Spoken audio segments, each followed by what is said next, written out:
இவற்றால் ஞானம் நணுகவும் ஒண்ணா. முன்னம் ஈட்டிய தவத்தினாலே இறை அருள் உருவாய் வந்து கூட்டிடும் இவற்றை நீக்கி குறைகழல் குறுகுமாறு. காட்டிடும் கரணம் ஒன்றும் இல்லையேல் காண்பனாதாம். காட்டித் தருகின்ற கருவிகள் எந்த ஒன்றும் இல்லை என்று சொன்னால் காண்பது என்பது நடக்காது. நாட்டிய இவற்றால் ஞானம் நணுகமுன, இவற்றால் ஞானமும் வராது. முன்னம் ஈட்டிய தவத்தினாலே இறையருள் உருவாய் வந்து கூட்டிடும். இறையருள் தான் ஞானத்தை வந்து உருவமாக வந்து தரும். இவற்றை நீக்கி குறைகழல் குறுகுமாறு. இது தவிர நல்ல வார்த்தை. ஆமா, கூட்டிடும். ஆமா, இவங்க ஆமா கூட்டி விற்பான், கூட்டு விற்பான் எல்லா இடத்துலையும் எழுதுவாங்க.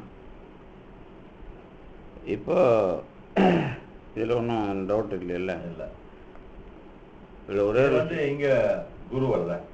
ஆமா, உருவமாக வந்து இறை அருள் உருவாய் வந்து கூட்டிடும். இதுல வந்து என்ன ஒரு விஷயம்னு கேட்டீங்கன்னாக்கா, இதுதான் ஸ்டெப்பு. இறையருள் இறைவனே வந்து உருவம் மானிட சட்டை தாங்கி வருவான்ங்கிறதும் அதுல அடக்கம். அதே சமயத்துல இறை அருளானது ஏதாவது ஒரு உருவத்தை இடமாக கொண்டு உங்களுக்கு வேலை செய்யும் அப்படிங்கிறது ஸ்டெப்ஸு, படிநிலைக்கு உதவும். இங்கே என்னெல்லாம் நமக்கு அனுபவமாக இருக்குதோ அதெல்லாம் மெர்ஜ் பண்ணிக்கலாம், ஒன்றும் பிரச்சனை இல்லை. ஈட்டிய தவம், முன்னம் ஈட்டி. இதில் முக்கியமான விஷயம், ஞானம் என்பது கருவிகளால் வராது அப்படிங்கிறத வார்த்தையை அழுத்தமாக போட்டுறார். நாட்டிய இவற்றால் ஞானம் நணுகவும் ஒண்ணாது அப்படின்னு போடுறார். அப்போ நம்ம தெரிஞ்சு வச்சுக்கிறதுலாம் அறிவுன்னு இவ்வளோ நேரம் போட்டிருந்து இப்போ தான் ஞானம்னு மாத்துறார், அந்த வார்த்தையை மாத்துறார். அறிவுன்னு போன பாட்டு வரைக்கும் போட்டார்ல, இப்போ வந்து கரெக்டாக ஞானம்னு மாத்திடுறார். இதை கூட வந்து நீங்கள் எதுலேருந்து ஆரம்பிக்கணும் அப்படின்னு கேட்டிங்கனாக்கா, ஆன்மா என்ற ஒன்று தன்னை வந்து இறைவனிலிருந்து தெரிந்து கொள்ளுகிற தொடக்கம். அந்த மாதிரி தொடங்கினா தான் அது கரெக்டாக இருக்குது. இதுக்கு முன்னாடி தன்னை தெரிந்து கொள்ளாமல் இருந்தது. எதனால்? கருவிகளால். அப்போ ஆன்மாங்கிறது இதுவரைக்கும் அசத்தாக தான் இருந்ததுங்கிறது தான் அதுக்கு மீனிங். அதனால தான் சத்து அசத்து. அந்த ஆன்மாவையும் ஒரு கட்டத்தில் அசத்தாக எழுதுறதுக்கு அது ஒரு காரணம்.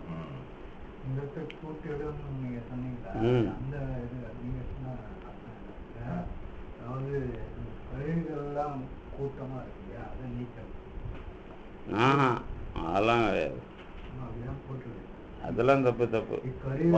உருவாய் வந்துன்னா அவர் தான் வராரு. உருவாய் வந்து கூட்டிடும்னா ஏன் கிளீன் பண்றதுங்களா? நீங்க இல்ல, கூட்டிடும் இவற்றை நீக்கி, கூட்டியதுக்காக இவற்றை கூட்டிடும் போட்டு கமா போட்டு இவற்றை நீக்கி அப்படித்தான் போடணும். கூட்டிடும் இவற்றை நீக்கி குறைகழல் குறுகுமாறு. இதை தவிர இறைவனை சேருகிற வழி ஒன்று கிடையாதுன்னு அர்த்தம். அதுக்கு குறைகழல் இங்க சொல்லிட்டாரு. ஆமா, இருக்குத பாட்டு குறை. அதுல ஒன்றும் சந்தேகமே இல்லை. ஒலிக்கின்ற கழலை சேர இவர் தானே வந்து உங்களுக்கு நடராஜா காரணம். ரெண்டு நடராஜருடைய வரலாறுல நாம் இப்போ அண்மை காலமாக நீ சொன்னல தெரிஞ்சுக்கிட்டது, கைலாயம் போயிட்டு வந்து காரைக்கால் அம்மையார் எஸ்டாப்ளிஷ் பண்ணுறாங்க. அடுத்தது நந்தன் டைனஸ்டி தான் அதை கொண்டு வருது. அதனால தான் நந்தன் தான் அதுக்கு மூலம். அந்த வரலாறு தான் மாற்றி நந்தனை உள்ள விடலைன்ற மாதிரி தலித்துன்ற மாதிரி எழுதுறாங்க. நந்தன் வந்து கிங்டம் தான், நந்தா டைனஸ்டி தான் உங்களுக்கு அது. அந்த வரலாறை நாம் இனிமேல் கண்டுபிடிக்கணும். கொஞ்சம் அதை நான் அப்படி எழுத ஆரம்பிச்சிட்டேன். இப்போ அதுக்கப்புறம் சண்டை வரும், அதுக்கப்புறம் பார்க்கணும். இதில் நல்லா ஞாபகம் வச்சுக்கணும். கூட்டிடும் அப்படின்னாக்கா என்ன அப்படின்னு கேட்டிங்கன்னா, கூட்டுதல். இப்போ நீங்கள் கூட்டு பொரியல் கூட்டு வச்சுருக்கீங்களா, கூட்டு எப்படி இருப்பீங்க, சாம்பார் எப்படி இருப்பீங்க, கூட்டுக்கு அதனால் தமிழ்லேயே பேர் எப்படி பாருங்க. கூட்டு எப்படி பேர், கூட்டு வைக்கிறதுக்கும் சாம்பாருக்கும். கூட்டில் வந்து கடையஞ்சி மாறாது, அதாவது தனித்தனியாக தெரியும். கடலைப்பருப்பு தெரியும், பூண்டு தெரியும், வெங்காயம் தெரியும், அதில் போடுற கத்திரிக்காய் கூட்டாக இருந்தால் கத்திரிக்காய் தெரியும், புடலங்காய் இருந்தால் புடலங்காய் தெரியும். அதெல்லாம் கரெக்டு. அது வந்து நீங்கள் அதில் 1 2 3 கூட்டுறீங்கல்ல, அது இன்னும் அழகாக சொல்லுவேன் நான். எப்படின்னு கேட்டிங்கன்னா,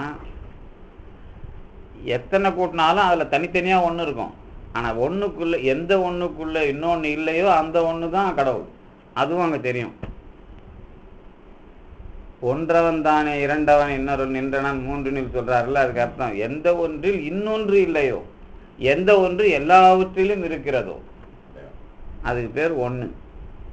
அதான் ஒன்று அவன் தானே. ஒன்றுதல்னு சொன்னாக்கா சேருதல்னு அர்த்தம். நீங்கள் சொல்கிற கூட்டுறது அதுதான் எல்லாத்தையும் கூட்டு வைக்கும், அது தனியாகவும் இருக்கும். இப்போ பாருங்கள், அதுக்கு கூட்டிடும். கூட்டுனாக்கா சும்மா இல்லை, இன்னும் கேட்டால் கூடுன்னு பேர் வைக்கிறாங்கல்ல, கூடு வந்து புதர் கிடையாது, கூடு வந்து சேர்த்து வைக்கும். ஆனால் அது தனித்தனியாக தான் இருக்கும் எல்லாமே.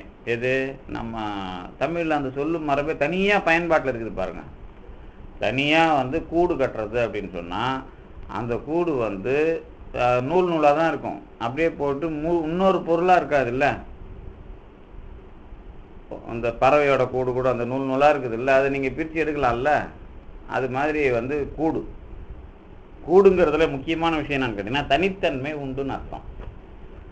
கலக்கிறது அதுக்கு தான் என்ன சொல்லுவோன்னு கேட்டிங்கனாக்கா, இந்த இருமையின் ஒருமையும் ஒருமையின் பெருமைன்னு பேசுகிறார்ல திருஞான சம்பந்தருக்கு. திருஞான சம்பந்தர் மட்டும் இல்லை, இதை வந்து ரொம்ப தெளிவாக நமக்கு உள்ளே பார்க்கலாம். இந்த எதுக்குள்ளே பார்க்கலாம் அப்படின்னு கேட்டிங்கனாக்கா, இதை நான் ஒரு ஞாபகம் வந்து நோட் பண்ணிக்கிறேன். முன்னுரை ஒன்று எழுதுனேன், அந்த முன்னுரையில் ஒன்று சேர்க்கணும்னு நினச்சேன், மறந்துட்டேன். இப்போ மறுபடியும் ஞாபகம் வருது. இந்த புக்கு நாளைக்கு வருது, அந்த சைவஸ்தான் அந்த பெருமன்றத்தில் உப்பு வரல.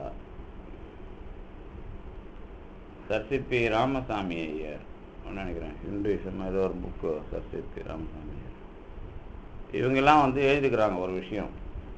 இந்த முப்புறம் எரித்த வரலாறு, உப்பு வரலாறு, இது சாரி இது என்னது, இது கடலை கடைஞ்ச வரலாறுலாம் இருக்குதுல்ல, இது வேற எங்கேயும் நான் சொன்னோமோ இங்கே பேசணுமா, இது வேற எந்த இது வரலாற்றுக்குள்ளேயும் இது புராணமாக கிடையாது. அதனால பழமையாக உப்பை கண்டுபிடிச்சது அதுதான் நமக்கு வந்து இது அந்த அந்த வரலாறு அந்த முன்னுரையில் எழுதணும்னு நினச்சி அதை மறந்துட்டேன், அது சேர்த்துணும். இப்போ நம்ம கூட்டு பேசணும்ல, கூட்டில் இந்த திருஞான சம்பந்தர் இருமையின் ஒருமையும் ஒருமையின் பெருமையும் பேசுகிறார்ல, இதுக்கு முன்னாடி தொல்காப்பியத்தில் அதை பற்றி பேசியிருப்பார். ஒன்றே வேறே என்று இரு பால்வையின் ஒன்றி உயர்ந்த பால் அப்படின்னு ஒரு வார்த்தை வரும். ஒன்றே வேறே என்று இரு பால்வையின் ஒன்றி உயர்ந்த பால். இந்த இருமையின் ஒருமையும் ஒருமையின் பெருமையும் அப்படிங்கிறத திருஞான சம்பந்தர் எஸ்டாப்ளிஷ் பண்ணதான் நமக்கு அந்த ஆராய்ச்சியை முடிவாக கொண்டு வர்றார். இந்த 1 2 அப்படின்னு இருக்குது இல்லை, இந்த 1ன்னா என்ன 2ன்னா என்னங்கிறத வச்சிங்கன்னா தான் இந்த கூட்டுறதுன்னா என்ன அப்படின்றது தெரியும் உங்களுக்கு. இந்த கூட்டுனா 2 கூட்டுனா 3 2 நீங்கள் இப்போ 2 வந்து எதோட கூட்டுறீங்கன்னு ஒன்று இருக்குல்ல, 1 + 1 2 வந்துடும். இந்த 2 கடந்தது 1 அப்படிங்கிறது தான் கூட்டுறது. இப்போ கணக்கில் வந்து 1 + 1 2 + 1 3 இதெல்லாம் இருக்கட்டும், இந்த 2ம் சேருது இல்லை, இந்த 2ம் சேர்க்கறத செய்யறதுக்கு 1ன்னு பேர், அதுதான் கூட்டுறது. இந்த நடுவில் ஒரு ப்ளஸ் குறி போடுறீங்கல்ல, மைனஸ் குறி போடுறீங்கல்ல, இதுக்கு என்ன அடையாளம் அப்படின்னு சொன்னால் என்ன சொல்லுவீங்க? இப்போ அது என்ன பண்ணணும்னு கேட்டிங்கனாக்கா, இப்போ எல்லாத்தையும் நம்ம படிச்சதில்ல, 36 கருவி படிச்சுருக்கிறீங்கல்ல, 36 கருவிலையும் கூட்டுகிற முறை ஒன்று உண்டு. இந்த கூட்டுகிற முறையில் தான் 36 தத்துவமே வருது. இப்போ நீக்கிறதுக்கு வந்ததுனால அதையும் அதில் வருது நமக்கு அர்த்தம். முதல்ல பெருமான் அவன் சுத்தமாயையோட கூடி அந்த 5 தத்துவத்தை கொண்டு வர்றான். அதுக்கப்புறம் ஆன்மாவை கூடுறதுக்கு தயார் பண்ணுறதுக்கு கலை வித்தை அராகம் பொருள், கலை வித்தை அராகம் இந்த 3 அதுங்கிட்ட. அதனால தான் நேற்று படிக்கிற இடத்துல கூட என்ன சொன்னார், என்றைக்கும் நீங்காத கலாதின்னு போட்டிருந்தாரு. நல்லங்க உங்களுக்கு. அதனால தான் நீங்கள் புரியட்டகாய் நீங்கா கலாதிகள் அப்படின்னு போட்டார் அந்த 63வது பாட்டில். நீங்கா கலாதி என்னைக்கும் அதை நாம் நீக்க முடியாது அப்படிங்கிறதுல அந்த அடைமொழி 63 அது 2வது வரையிலே வரும். நான் கருவிக்கிறேன். அப்போ வந்து இதை சேர்க்கிறாருல்ல, இந்த சேர்க்கிறதும் ஆன்மாவும் வேறவா 2 ஒன்னாயிடுதா, கலக்குதா, தனியா இருக்குதா அப்படிங்கிறது தான் முக்கியம். கூட்டா இருக்கு. கூட்டா இருக்குது அப்படிங்கிறதுல நீங்க என்ன ஒரு விஷயம், இந்த அத்துவித உறவு நாம பேசுறோம்ல, இந்த இந்த இந்த இந்த வார்த்தைக்கு அவ்வளவு பெரிய மீனிங் இருக்கு. அத்துவித உறவுல அந்த சென்ஸை எந்த அளவுக்கு அதாவது ஷார்ப்பா கொண்டு வரீங்க அப்படிங்கிறது. ஏன்னா இதுதான் வந்து உங்களுக்கு சைவ சித்தாந்தங்கிறது எல்லா பொருள்களும் வேறு, ஆனால் எப்படி உறவு கொண்டு இருக்கிறது அப்படிங்கிறத நிலைநாட்டுது சைவ சித்தாந்தம். அத்துவிதங்கிற உறவு இருக்குல்ல, அந்த கேள்வி வந்ததுனால அந்த இன்ட்ரெஸ்டிங்கா அது போயிருது, அதுல ஒன்றும் பிரச்சனை இல்லை. அத்துவிதம்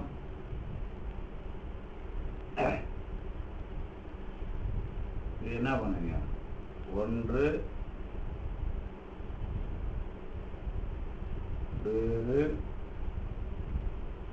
உடன்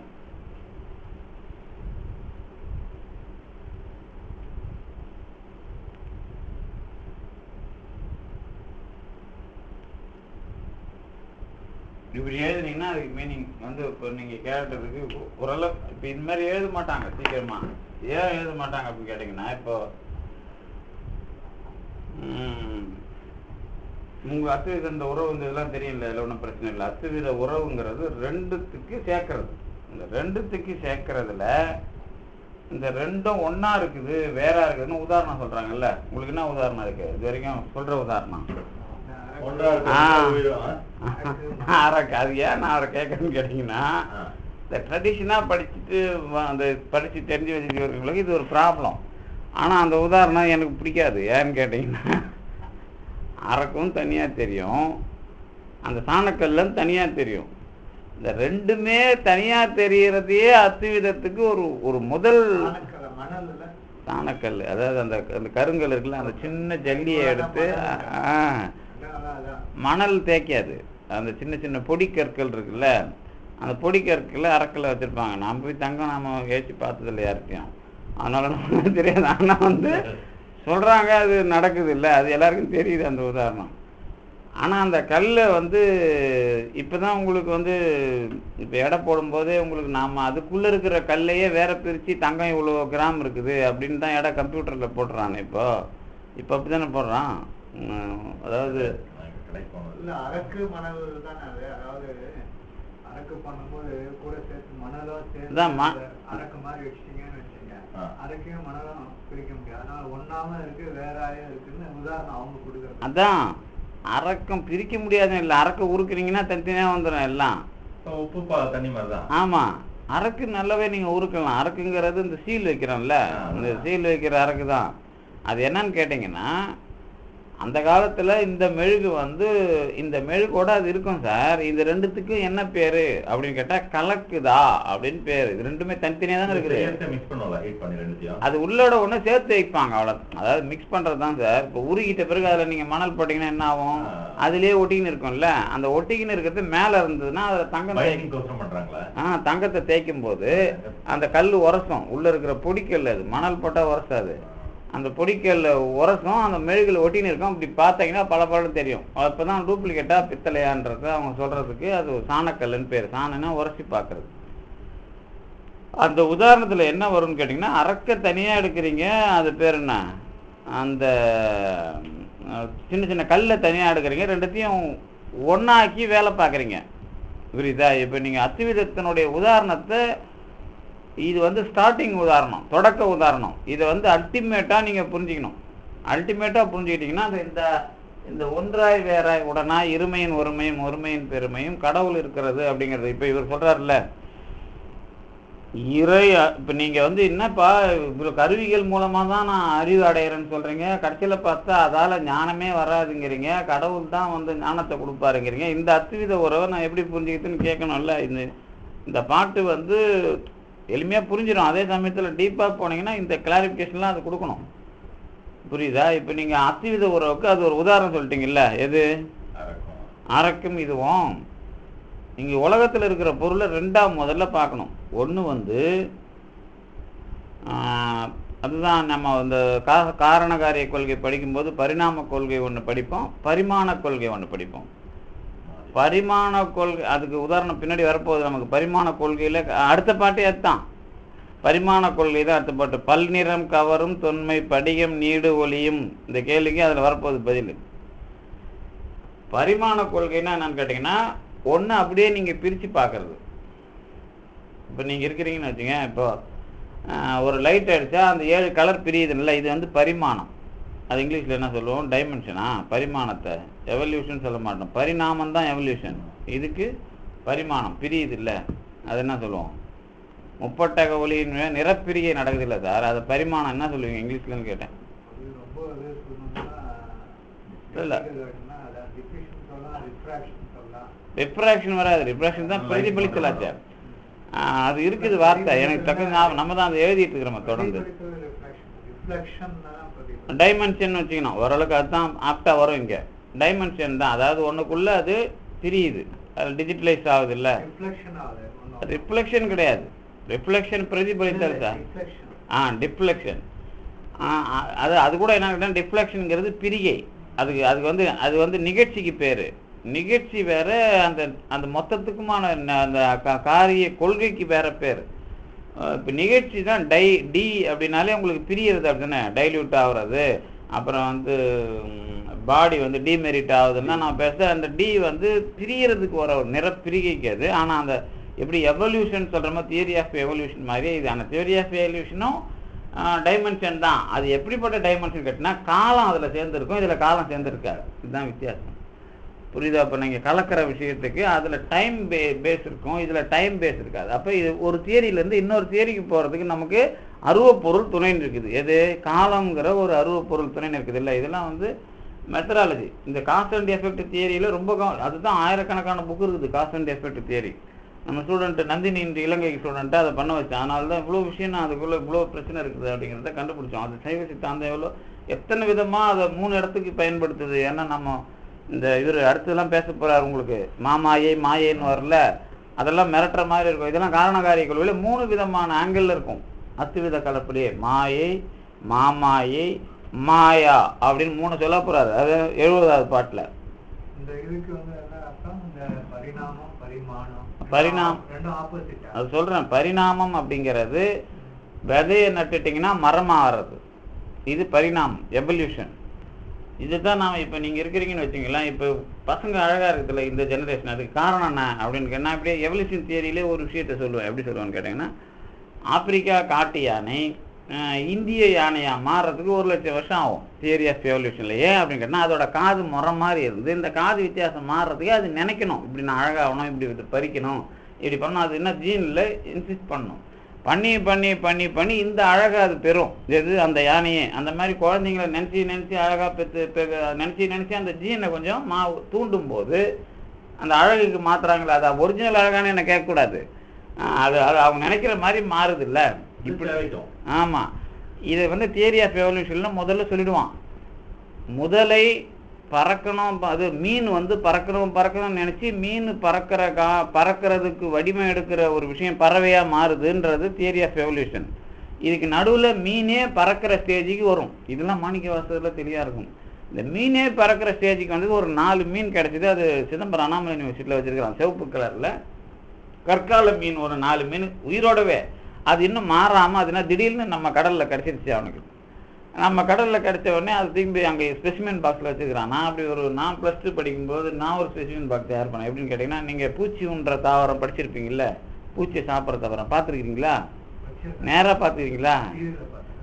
நான் வயல்வெளிக்கு போகும்போது தினம் அப்படியே போயிட்டு வரும்போது ஒரு கட்டத்தில் இதெல்லாம் படித்து +10th +2 படிச்சுட்டு இருக்கும்போது என்ன இது ஒரு மாதிரி செடி அழகாக இருக்குது அப்படின்னு பார்த்தா,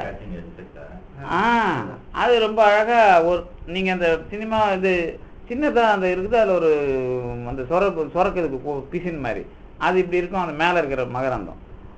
அதை எடுத்து அதுதான் பூச்சி உண்றதாரா. எங்கள் ஜுவாலஜி இப்போ வந்து பாட்னி ப்ரொஃபஸர் கம்பி கொடுத்தோம், எப்படி கண்டுபிடிச்சி அப்படின்னு அத்தனைக்கும் எல்லாம் அந்த வாத்தியார் அதே ஊர் தான், யாரும் கண்டுபிடிக்கல. நான் அதை கண்டுபிடிச்சேன்னா அந்த ஸ்பெசிமென் பாக்ஸில் போட்டிருப்பேன். கடப்பாக்கம் ஸ்கூலில் இன்றைக்கும் அது வச்சிருக்கிறேன், நானே தயார் பண்ணி கொடுத்த ஸ்பெசிமென் பாக்ஸ் இருக்கும். எதுக்கு சொல்கிறேன்னா, அதை அந்த பூச்சி உண்ற தாவரம் நம்ம ஊர்லேயே நம்ம கண்ணு முன்னாடி இருக்கிறது நமக்கு தெரியல. அந்த மாதிரி ஆயிரக்கணக்கான விஷயம் இருக்குது இல்லை. அது மாதிரி ஒன்று நம்ம கடலில் வந்துருச்சு, சிதம்பரம் அண்ணாமலை யூனிவர்சிட்டி கடலில் அந்த பசங்க போட்டு வச்சுருக்காங்க. இது என்னன்னு கேட்டிங்கன்னா, மீன் பறவையாக மாறுவதற்கு உள்ள ஸ்டேஜ் உள்ள மீன் அப்படின்னு. அது ஒரு நல்ல இந்த கலரில் அந்த மீன் இருந்தது. இப்போ தினத்தஞ்சில் படம் போட்டிருந்தான். எதுக்கு சொல்ல வரேன்னா, இந்த தூண்டல் இருக்குல்ல, இந்த தூண்டலும் அத்துவிதத்துக்கு காரணம். இதுதான் இப்போ நாம் இங்கே படிக்கணும். இந்த தியரி ஆஃப் எவல்யூஷன் எல்லாத்தையும் நீங்கள் இதுக்குள்ளே கொண்டாந்து நிறுத்திடலாம். இப்போ ஏன் அப்படின்னு கேட்டீங்கன்னா, இப்போ ஞானமாக வருதா, இது என்ன கருவி காரணம் கடைசி வரைக்கும் எதில் கொண்டு போய் நிறுத்துது அப்படின்னா நீங்கள் ஆமாம் ஈட்டிய தவம். அந்த ஈட்டிய அதை கூட என்னன்னு கேட்டிங்கன்னா, இந்த ஈட்டிய தவம் நீ கடைசி வரைக்கும் ஞானமாக மாட்டேங்கிறது தான் அதில் இருக்குது. ஏன் இப்போ சொல்ல வரேன்னு கேட்டால், ப்ராக்டிக்கலாக ஒரு டிஃபிகல்ட் இருக்குது இன்றைக்கும் இருக்குது. என்னன்னு கேட்டிங்கன்னா, சரி மனசன் இனிமே என்ன நினைப்பான், இப்போ அடுத்த ஸ்டேஜாக இப்போ நீங்கள் பறவையிலேருந்து மனுஷனாக வந்துட்டோம் அப்படின்னு வச்சுக்குவோம் அவன் பேச்சுப்படி. இப்போ மனுஷன் என்ன நினைப்பான், என்றும் வாழணும். அதை தான் நினைக்கணும். ஆனால் அது நான் சாகாமல் இருக்கணும் அப்படிங்கிறத நினைக்கணும். அப்படி நினைச்சாதான் ஞானத்துக்கு அடுத்த கட்டம் வரும். அவன் வந்து ஆராய்ச்சியில பாக்குறான், அவன் இந்த ரூட் அவனுக்கு தெரியல. இப்போ என்னன்னு கேட்டீங்கன்னா, அப்போ இவ்வளவு நாளா ஜீன் ரூட்லயே மாறிட்டு வந்தது, இதுக்கு மேலேயும் நம்ம ஜீன் ரூட்ல மாத்துறதுனா என்ன அப்படின்னா, அந்த ஜீன் ரூட்ல கடைசி வரைக்கும் அது இல்லை, அடுத்தது இறைவன் அருள் ரூட்ல தான் அது இருக்குது அப்படிங்கறதான் இந்த பாட்டு. இப்ப இந்த அத்துவிதங்கிறதுல வந்து நீங்க அவ்வளவு சாதாரணமாக நினைக்க கூடாது. அத்துவிதங்கிற உறவு சும்மா பொருள் ஏதோ ஒண்ணு தனியா கலந்துருக்கிறத மட்டும் பேசல, ரெண்டுக்கும் ஒன்றே வேலை சொன்னல. இதுக்கு நீங்க சாணக்கல் உதாரணம் பார்த்துட்டீங்க.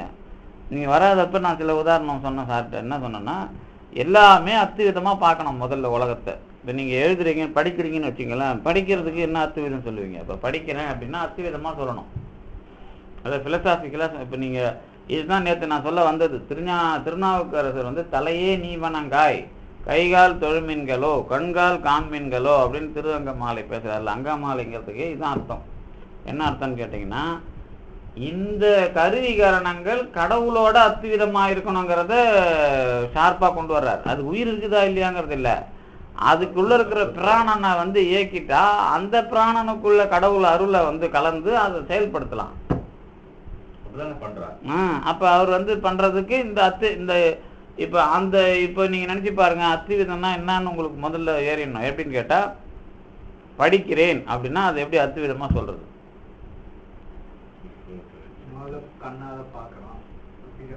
சொல்லுங்க, டக்கு டக்குன்னு சொன்னீங்கன்னா நான் அதை முடிச்சிடுவேன்.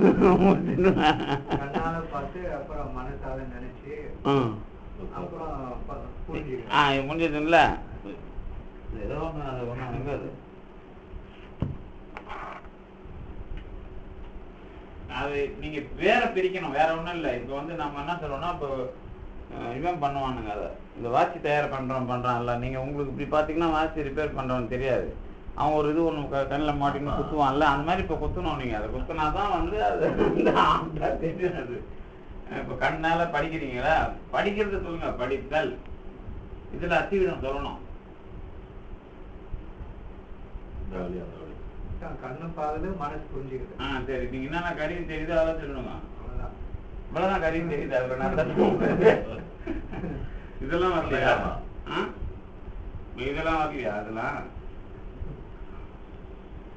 அப்புறம் இது இவ்வளவுதான் படிக்கிறதா? இப்ப இந்த பக்கம் புத்தகம், எழுத்து, மொழி, இவ்வளவு இருக்கும். இதுல எது எதோட ஆப்டா வருது அப்படிங்கறதுதான் அத்துவிதம். இது எல்லாமே கூட்டுறதுன்னு தான் பேரு. இத்தனை கூட்டெல்லாம் வந்து உங்களுக்கு அதுக்குள்ள இருக்குது.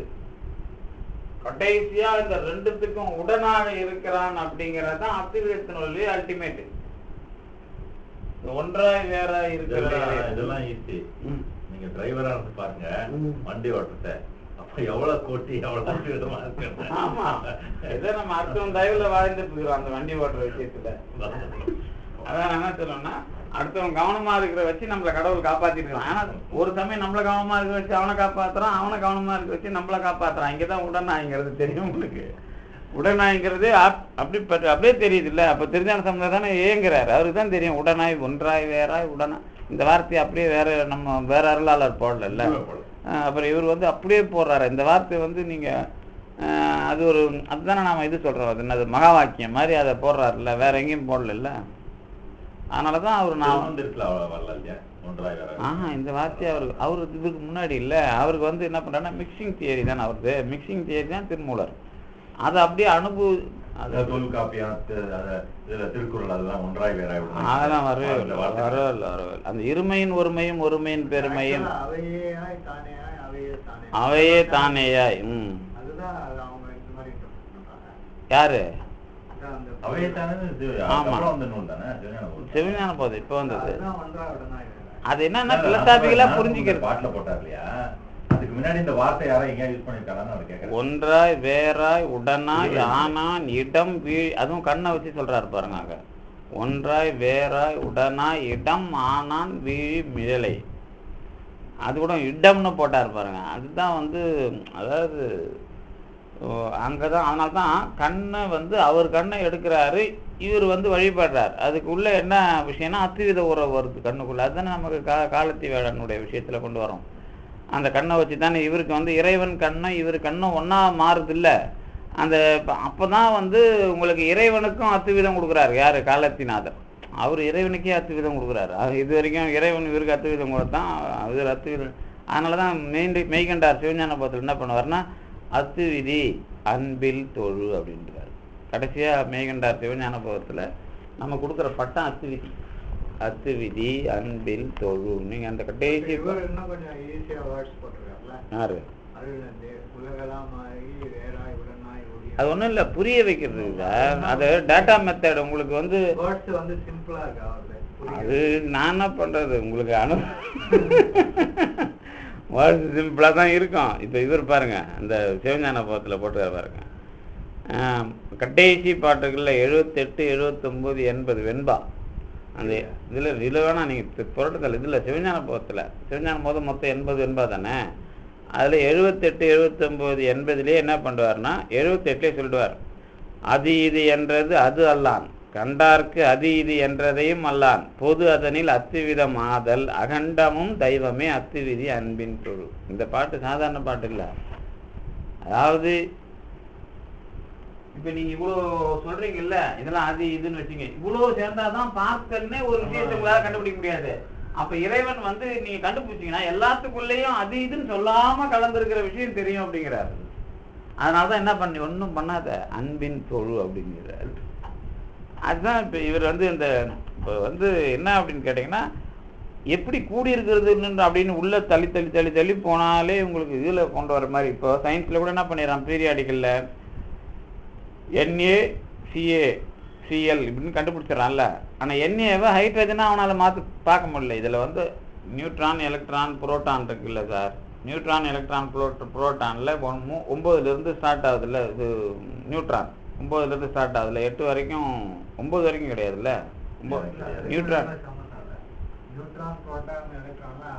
ஒரு அணுவுக்குள்ள இருக்கிறது. அதைத்தான் சொல்ல வரேன். நீங்க அதை எப்படி புரிஞ்சுக்கணும்னு நீங்க அவங்க கேட்டா அதுக்கும் பதில் சொல்லணும்ல. சயின்ஸ் பீரியாடிக்கல்ல ஹீலியம் தான் வந்து ஒரு நியூட்ரான் ஒரு புரோட்டான், புரோட்டான் எலக்ட்ரான். நியூட்ரான் தான் 9க்கு பிறகுதான் சேரும். இந்த நவந்தரு பேதத்துக்கு பிறகுதான் மற்றது சேரும்.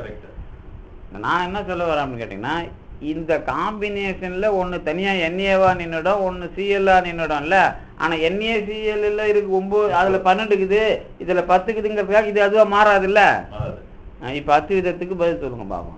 இது ரொம்ப மைன்யூட்டான உதாரணம். இதுக்குள்ள அத்துவிதத்துக்கு உதாரணம் சொல்ல முடியும்ல, எப்படி சொல்ல முடியும்? இதுவும் அதுவும் உடனாவும் இருக்குது. இந்த விஷயம் எல்லாம் வந்து இயங்குற காலத்துல இது ஒண்ணு அது ஒண்ணு, அவ்வளவுதான். ஒன்றாய் வேறாய் கடைசி வரைக்கும் ஹீலியத்துல ஒன்னே கிடையாது இல்ல, 2 தானே இருக்குது. அதுக்கு என்ன அர்த்தம் கேட்டீங்கன்னா, இது ஒண்ணு அது ஒண்ணு அப்படிங்கறதுதான் இயக்குற முறையே. அதே மாதிரி ஹீலியத்துக்கு அப்புறம் ஆக்சிஜன் இருக்குதுன்னு சொன்னா இது வேற அது வேற. அப்ப இது வேற அது வேறன்னு சொல்லிட்டு கடைசியா இது எல்லாத்தையும் உடைக்கும் போது என்ன வருது, நமக்கு ஆற்றல் வருது இல்ல. இந்த ஆற்றல் அலைநீளமா மாறி அதுக்கப்புறம் அது சப்ஸ்டன்ஸா மாறும், பொருளாவே அது உங்களுக்கு தெரிய வரும். அப்ப இந்த தியரினாலதான் உலகத்துல வந்து எடையும் கூடல எடையும் அதிகரிக்கல அப்படின்னு நாம சொல்ற விஷயம். அப்புறம் இந்த மாதிரி ஆற்றலை சொல்றோம்ல, இந்த விஷயம் தான் இப்ப வந்து என்னன்னு கேட்டீங்கன்னாக்கா, இந்த இதனுடைய இதுக்கு உள்ள கடவுள் அனுபவங்கிறது வரும்போது எல்லாமே உனக்கு வந்துடும் அப்படிங்கிறது தான். இப்ப நீங்க இதை தனித்தனியா தெரிஞ்சு இப்ப பாருங்க, இப்ப அதை எப்படி புரிஞ்சுக்கிறீங்கன்ட்டு. சோடியம் குளோரைடு சொல்றாரு, உப்பு வந்து NaCl, Naவும் தனி Cl-ம் தனி. உப்பா பார்க்கும்போது அது NaCl. இது வந்து இது ஒரு அத்துவிதம் சார். இது ஒரு அத்துவிதம். இந்த அத்துவிதத்தை தாண்டி Naங்கிறதுக்கும் Clங்கிறதுக்கும் வேற வேற சேர்க்கவே முடியாத, பிரிச்சு எடுக்கணும்ல. இது என்ன, இதுதான் ஒன்றாய் வேறாய். அதுக்கப்புறம் இந்த ரெண்டும் சேர்ந்தா உடனாய். உப்புங்கிறது உடனாய், எண்ணெய்ங்கிறது தனி, சீயலுங்கிறது தனி, ஒன்றாய் வேறாய். கடவுளுங்கிறது ஒன்றாவும் இல்லை வேறாவும் இல்லை, உடனாதான் இருக்கிறான். அவன் தனி ஒண்ணு. இந்த தனி அந்த உடனாய் இருக்கிறதுங்கிறது தான் நீங்க எப்படி புரிஞ்சிக்க வரீங்கன்றதை வச்சுதான் இந்த ஞானம் அவன் தரதான் ஞானம் வரும் அப்படிங்க, கூட்டிடும் அப்படிங்கிறதுக்கு உதாரணம். இந்த கூட்டிடுங்கிறது இப்போ நான் இப்போ படித்தல் சொன்னேன்ல, கடைசியாக மைனூட்டாக எழுதுனா என்ன எழுதணும்னு கேட்டிங்கன்னா, ஒன்று ஒன்றா நான் பிரித்து சொல்கிறேன்னா, ஆமாம் ஆமாம் ஆமாம், அதில் என்ன சந்தேகம்?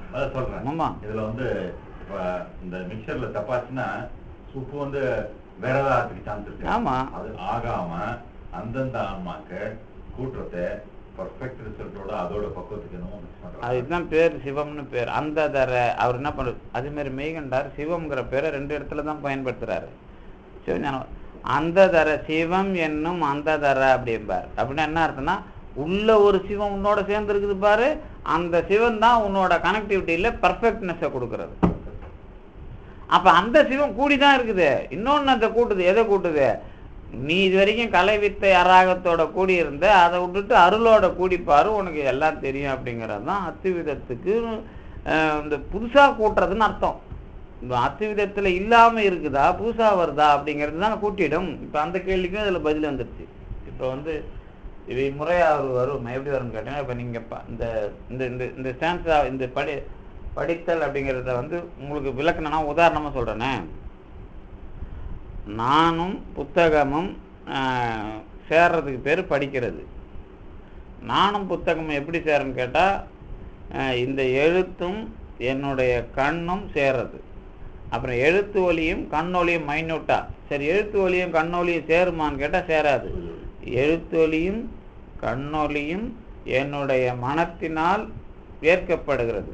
மனத்துல இது வரைக்கும் என்ன இருக்குதுன்னா, புத்தி தத்துவத்தில் இருக்கிற மொழி பயிற்சியை மனம் எடுத்துக்கொண்டு படிக்குது. சரி, புத்தி தத்துவம் அப்படியே செய்யணும்னா கலைங்கிற ஞான இது வித்தை என்கிற ஞான ஆற்றல் எழும்பினாதான் வந்து அது பண்ணும். அதுக்கு கலை ஆற்றலும் துணைப்படுது. கலையும் வித்தையும் துணையா இருக்கணும்னாக்கா ஆன்மாவுடைய ஞான ஆற்றல் இருந்திருக்கணும். ஆன்மாவுடைய ஞான ஆற்றல் வேலை செய்யணும்னா சிவம் சக்தி சதாசிவம் அப்படிங்கிற ஆற்றல்லாம் அதில் எல்லாம் அந்த 5மே வேலை செய்யணும். ஒன்று தனித்தனியாக வேலை செய்யாது. ஞானம் குறைஞ்சும் இருக்கும், ஏறியும் இருக்கும், வித்தை ஏறி இருக்கும், ஞானமாகவும் இருக்கும், சக்தியாகவும் இருக்கும். இது எல்லாமே வேலை செய்யும்போது இவ்வளவும் தெரியுன்றீங்களே. இப்போ இதனால தான் வேலை நடந்ததுன்னு ஒரு அத்திவிதமாக சொல்ல முடியுமா?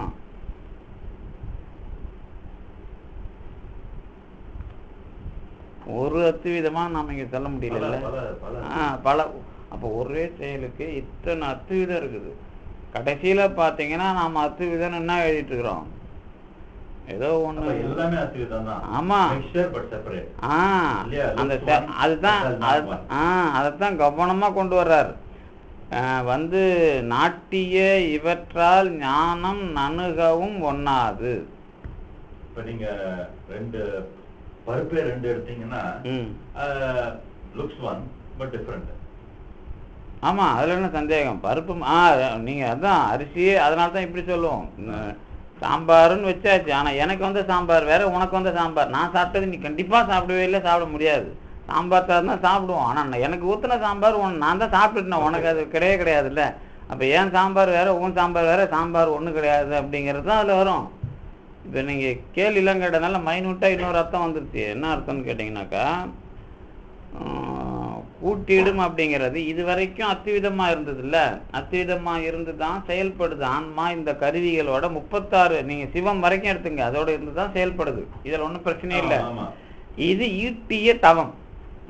இந்த அத்துவிதத்தினால வர்ற எல்லாமே ஈட்டிய தவம் தனியா ஒரு மூட்டை ஆகிருங்க. இந்த கூட்டு வைக்கிறதுனா என்னன்னு கேட்டீங்கன்னா, ஒண்ணு புதுசா நடக்கிற மாதிரி அதை திங்க் பண்ணணும் நீங்க. இப்ப கூட்டு விக்கிறதுல இது எல்லாம் தனித்தனின்னு காட்டுறது கூட்டு விக்கிறதா, இந்த மிங்கில்ல தெரியாம போனது கூட்டு விக்கிறதா அப்படிங்கிற மாதிரி வேறுபாட்டை கொண்டு வந்தீங்கன்னா இன்னும் தெளிவாயிடுது நமக்கு.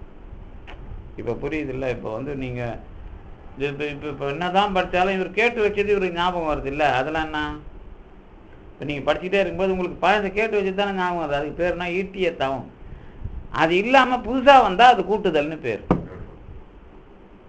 அது இந்த மாதிரி உங்களுக்கு இந்த இந்த இந்த ஞானத்தை தன் உண்மை உணர்த்தத்தை புரிஞ்சுக்க முடிஞ்சா ஓகே. ஆனால் அந்த கூட்டுதலை நீங்கள் எப்படி புரிஞ்சுக்க வர போகிறீங்க அப்படிங்கிறது தான் இது இருக்கிற ப்ராப்ளம். இந்த புரிஞ்சதில்லை கரெக்டாக. ஆமாம், ஏன்னா ஈட்டிய அதுதான் வந்து கடவுள் தன் உண்மை உணர்த்துறதுல ஸ்பெஷாலிட்டி. இல்லாட்டா நீங்கள் அப்புறம் என்ன இருக்குது, இப்போ நானே தெரிஞ்சுக்கிறேன்றதுல என்ன இருக்குது. ஸோ நான் வந்து மறுபடியும் ரப்பர் எரேசர் போடுவேன். ஃபுல் ஏரியா டார்க் எரேஸ் பண்ணிட்டு ஏற்கனவே எரேஸ் பண்ண இடம் ஈட்டிய தவம். சரி, புதுசா இப்ப எங்க கருப்பு இருக்கோ அங்க தேய்ச்சி ஒயிட் ஆக்குறனோ வெளிச்சத்தை வர வைக்கிறனோ அது கூட்டுதல் அப்படி நினைக்கிறோம். ஆனா அது அதுல இதுல வரல. எப்படின்னு கேட்டீங்கன்னாக்கா அது எல்லாமே ஈட்டிய தவம் தான். நீங்க அந்த ரப்பரால் அழிக்கிறதுங்கிறது அதே பொருள் தானே. இங்க புதுசா ஒரு பொருளா சொல்லணும். அதை நல்ல வேலை அவர் இந்த கேள்வி கூட்டிடுன்னு கேட்டதுனால இவ்வளோ விஷயத்த அதுக்குள்ள இருக்குதுங்கிறத நம்ம அனுபவிக்கிறோம்.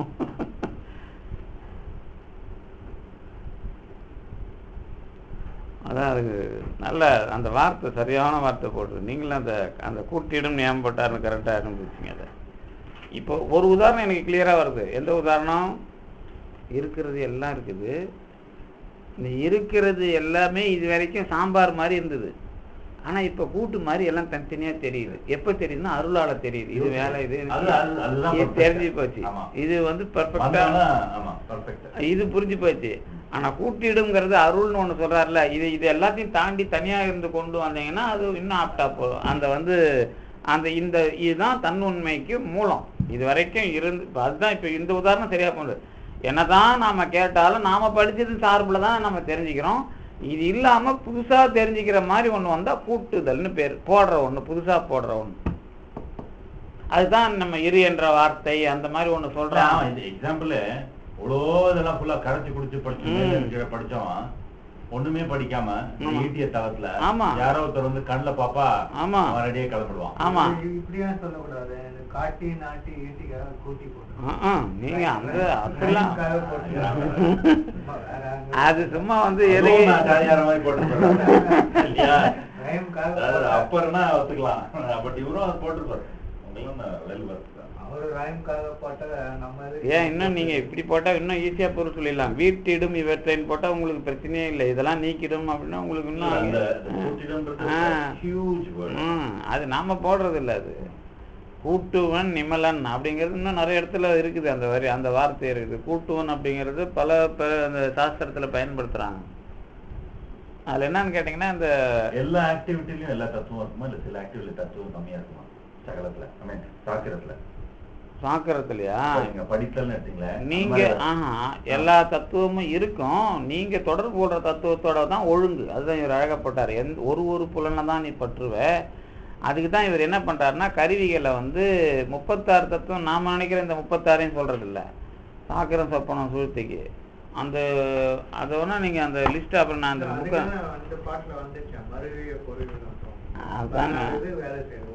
இல்ல இல்ல நான் என்னோட கொஸ்டின் என்ன, படித்தலுக்கு இவ்வளவு அத்துவம் போட்டோம். ஆமா இல்லையா? அந்த மாதிரி வேற ஏதாவது டிஃபரெண்ட் டைப்ஸ் ஆஃப் ஆக்டிவிட்டிஸ்க்கு இது மாறுமா? படித்தலுக்கு தான் இந்த இது இப்போ ஒரு இது அது ஒரு புலம் மாதிரி படிக்கிறது இல்ல இல்ல என்னோட கொஸ்டின் நீங்க புரிஞ்சுக்கலாம். படித்தல் பதிலா வேற ஏதாவது ஆக்டிவிட்டி செய்யறேன், ஓடுறேன், அதுக்கும் எவ்வளவு இந்த அளவுக்கு இருக்குமா இல்ல டிஃபரெண்ட் ஆகுமான்னு நான் கேட்கறேன். இந்த அளவுக்கு உண்டு சார். எல்லாருக்கும் இல்லையா? கருவி மட்டும் இந்த வெளிக்கருவி மட்டும் மாறும்.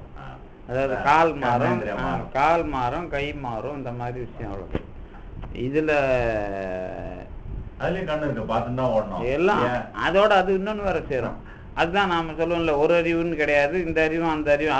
அதுதான் அறிவை பத்தி தெரிஞ்சுக்கிறது. எப்படி நாம இந்த மெய்கண்ட சாஸ்திரம் படிக்காமலே ஒருத்தர் ஞானியா இருப்பார். ஆனா மெய்கண்ட சாஸ்திரம் எடுத்து போனீங்கன்னா அந்த மாதிரி வந்து அறிவுங்கிறது முழுமையானது. அதுல கொண்டு போய் நீங்க பார்த்து சொல்ற ஒண்ணு, கேட்டு சொல்ற ஒண்ணு, நடந்து சொல்ற ஒண்ணு மாதிரி. அது ஆக்சுவலா நேற்றுக்காக தான் இதை படிக்கிறது சொன்னேன். இதை நீங்க ஃபுல்லா படிச்சுட்டு அப்சர்வ் பண்ணாம வெறும் படிச்சிருந்தீங்கன்னு வச்சுக்கோங்க, அதை படிக்க வேணாம். ஆமா, அப்சர்வ் பண்ண அப்புறம் இது என்னன்னு தெரிஞ்சுக்க வேண்டியதே நெசசிட்டி இல்ல. ஆமா இல்லையா? ஆமா. இல்ல சில டைம்ல இப்படியும் நடக்கும்.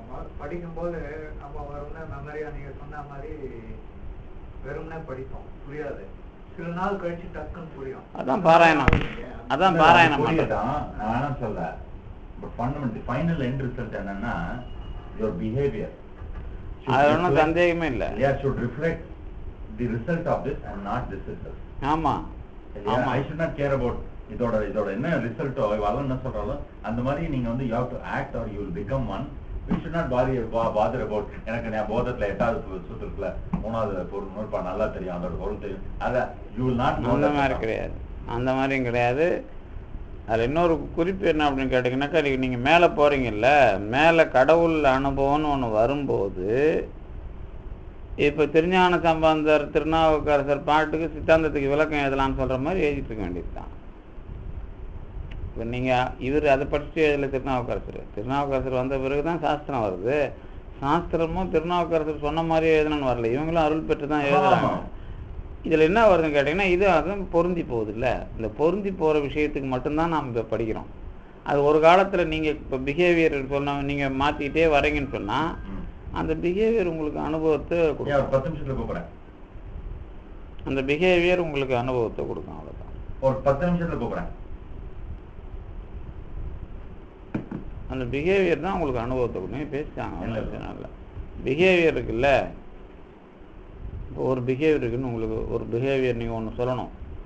இன்னொரு விஷயம் உண்டு, எப்படி லஜ்ஜை படிச்சுமா, லகுதை படிச்சோம்ல, ஒவ்வொரு மனுஷனுக்கும் இருக்கிற நிழல் ஒன்று இருக்குது இல்லை, இதை அடுத்தவங்க தான் பார்த்து சொல்லுவாங்க. இந்த விஷயத்தில் நீங்கள் முன்னேற்றிங்கன்னா அந்த பிறவியில் சீக்கிரமாக வினை மாற்றம் வந்துடும் உங்களுக்கு. ஆனால் கடவுள் அது மட்டும் உணர்த்தவே மாட்டான், ஏன்னா அந்த பிறவியை அதை வச்சு தான் கவுப்பான். அதனால் அது நமக்கு தெரியாது. சரி, இந்த உங்களுக்கான பிஹேவியர் ஒன்று, இதை விட்டுட்டு இன்னொரு பிஹேவியர் ஒன்று மாற்றணும் அப்படின்னு சொன்னால் என்ன பண்ணணும் அப்படின்னு கேட்டால், அந்த பிஹேவியருக்குள்ளே உங்களை போய் முழுசாக உள்ளே போய் அதில் என்ன பிரச்சனை அப்படிங்கிறத தெரிஞ்சு இது தேவையில்லை அப்படிங்கிற மாதிரி ஞானமாக வந்து இதுக்கப்புறம் இது நமக்கு வேணாம் அப்படிங்கிற மாதிரி உங்களுக்கு அழுத்தமாகவே செயல்படுத்துகிற வரைக்கும் எவ்வளோ நாள் தேவைப்படும், எவ்வளோ பிறவி தேவைப்படும் பாருங்கள். அந்த மாதிரி வந்து சைவ சித்தாந்தம் இந்த மாதிரி மெட்டீரியலை நீங்கள் படிச்சிட்டிங்கன்னா ஒவ்வொரு பிஹேவியரோட அந்த மாற்றம்ங்கிறது எளிமையாகவும் ஞானமாகவுமே நடந்துக்கிட்டு இருக்கும். அதுதான் அதில் இருக்கிற விஷயம். இப்போ இன்னொரு விஷயமும் கூட இதில், இப்போ நான் எந்த அளவுக்கு மேலே வரேனோ அதுக்கு அதை வச்சு தான் இதையும் கொடுப்பான் பெருமான். அதுவும் ஒன்று இருக்குது, அது ஒரு டெக்னாலஜி இருக்குது. என்ன டெக்னாலஜின்னு கேட்டால், இப்போ எனக்கு சால்வேஷன் வேணும்னாக்கா ஒரு பிரச்சனை வருது, சால்வேஷன் வேணும், உண்மை தெரிஞ்சுக்கணும் அப்படின்னா, இப்போ எனக்கு வந்து என்னை வந்து முதல்ல காப்பாற்றணும்னு நினச்சா நோய் வராமல் காப்பாற்றுறது ஒரு மெத்தடு. வினைப்படி ஒரு நோய் வரும், அந்த சமயத்தில் காப்பாற்றணும்னா எனக்கு ஒரு நல்ல டாக்டரை காமிச்சிருப்பான், அல்லது யாராவது ஒரு தொடர்பில் ஒரு நல்ல வைத்தியம் சொல்லுவான். அது 3 மெத்தட் இருக்குதுல ஒரே விஷயத்தில். ஒன்று போக மாட்டேங்க சொன்னீங்க, உள்ளுக்குள்ளே ட்ரீட் பண்ணி அது ஒன்று இருக்குது. அப்போ 3-4 மெத்தடில் பெருமான் பண்ணுறானா இல்லையா, ஒரே விஷயத்தை பண்ணுறானா இல்லையா, இந்த ஒரே விஷயத்தை அது எல்லாமே வினையில் வந்து மோதிரத்தை பெருமான் அருளா மாத்துறானான்னு எப்படி நீங்கள் தெரிஞ்சுப்பீங்க? இதுவே அந்த அத்துவித உறவு. அதுவே இதுக்கு உதாரணம். அப்போ கூட்டுவன் அப்படிங்கிறது என்ன அப்படின்னு கேட்டிங்கன்னா, வினையை கூட்டினான் அப்படிங்கிறது தான் இது வரைக்கும் நாம் படித்தது.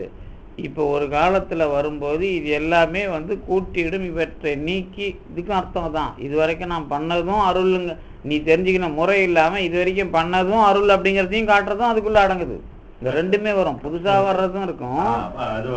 இந்த புதுசாக வர்றதுங்கிறதே என்ன வேணா பழசும் இதுதான் அப்படிங்கிற மாதிரியும் ஞாபகம் வரும். இந்த 2 விஷயமாகவும் அதில் பண்ணோம். அப்போ தான் அத்துவித உறவு மெயின்டைன் ஆகுது. அத்துவித உறவு புதுசாகவும் புது விஷயமாகவும் இருக்கும். பழைய விஷயத்தினுடைய இதில் புதுசாக உங்களை பேர் கொடுக்கறதாகவும் தெரியும். அப்போ வந்து அத்துவித உறவு தொடர்ந்தும் இருக்குது.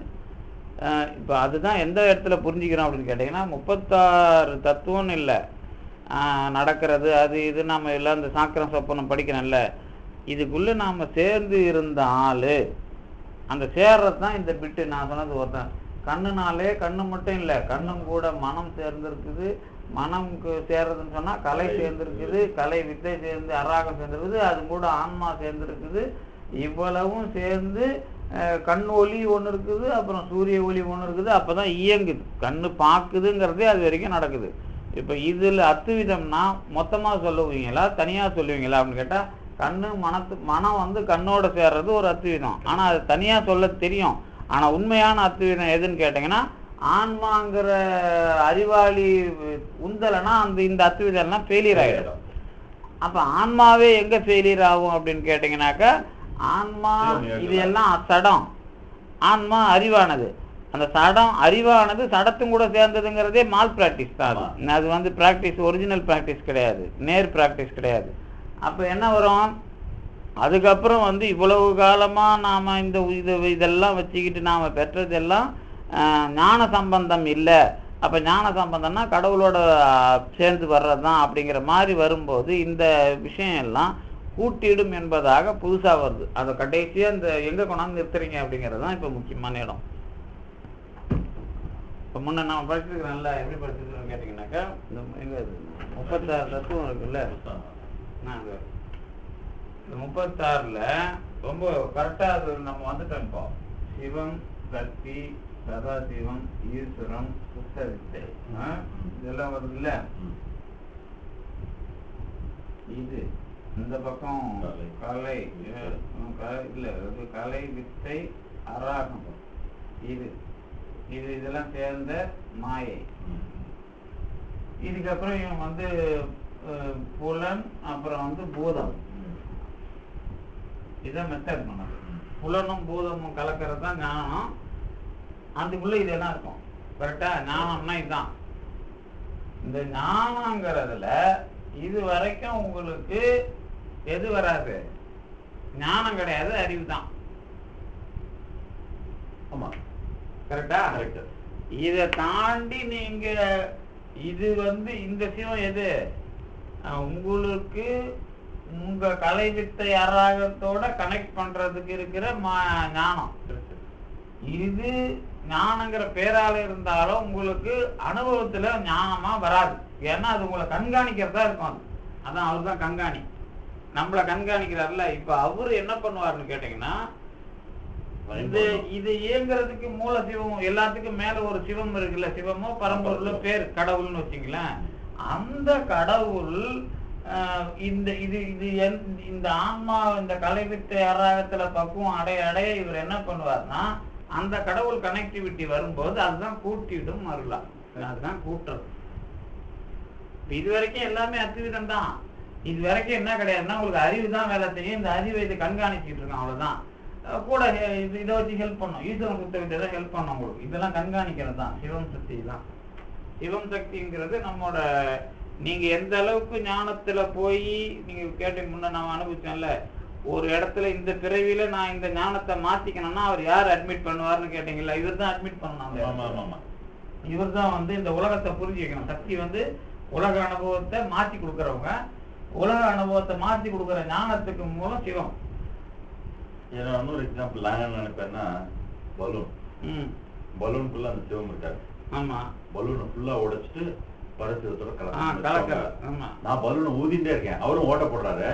பட் அந்த ஓட்டை வெளியில போறதுக்கு கூட அதோட நானும் பெருசா ஊதிட்டு இருக்கேன். இந்த புலன் பிடிச்சாலும் பலூன் பெருசா இருக்கு தவிர, நீங்க பலூனை குறைச்சு அவர் ஃபைனலி அவர் வந்து அத்விதம் உங்களுக்கு உங்களை ஐஷன் போய் பரசிவத்தை சேர்த்து விடுறதுக்கு ஞானம். உதாரணம் எல்லாம் கரெக்டா தான் இருக்கும். ஆனா அந்த உதாரணத்தை அப்படி நிறுத்தக்கூடாது மைண்ட்ல. ஏன்னு கேட்டீங்கன்னாக்கா, அந்த பலூன்ல லேயர் இருக்குல்ல, அது என்னன்னு கேட்போம். அப்புறம் அதான் அது உடையாது. அதெல்லாம் நமக்கு அது உடையிற மாதிரி வந்தா அந்த உதாரணத்துல நீங்க அந்த செயல் தான் உங்களுக்கு உதாரணம். இப்ப நீங்க சொல்றது வந்து ஒரு ஆக்டிவிட்டி எப்படி போகுது அப்படிங்கிறதுக்கு இந்த உதாரணம் பொருத்தமா இருக்கும். பொருளா சப்ஸ்டன்ஸா வரும்போது கொஞ்சம் இடிக்கும், வேற ஒண்ணும் இல்லை. அதுதான் அந்த உதாரணம் வந்து புரியறதுக்கு சொல்றது வேற. இப்ப நீங்க மத்தவங்களுக்கு சொல்றதுக்கு இப்படிதான் சொல்லுவாங்க. யாரு, ராமகிருஷ்ணர், இவங்க எல்லாரும் இப்படிதான் இந்த மாதிரி தான் உதாரணம் சொல்லுவாங்க. ஆனா அந்த உதாரணத்தை இங்க சொல்ற உதாரணம் கரெக்டா வரும். அதுக்குதான் சொல்ல வரணும் நான். இப்ப இந்த அதுல என்ன மைண்ட்ல வரணும்னு கேட்டீங்கன்னாக்கா, இப்ப நீங்க குலோப் ஜாம் செய்யறேன்னு வச்சுங்களேன்.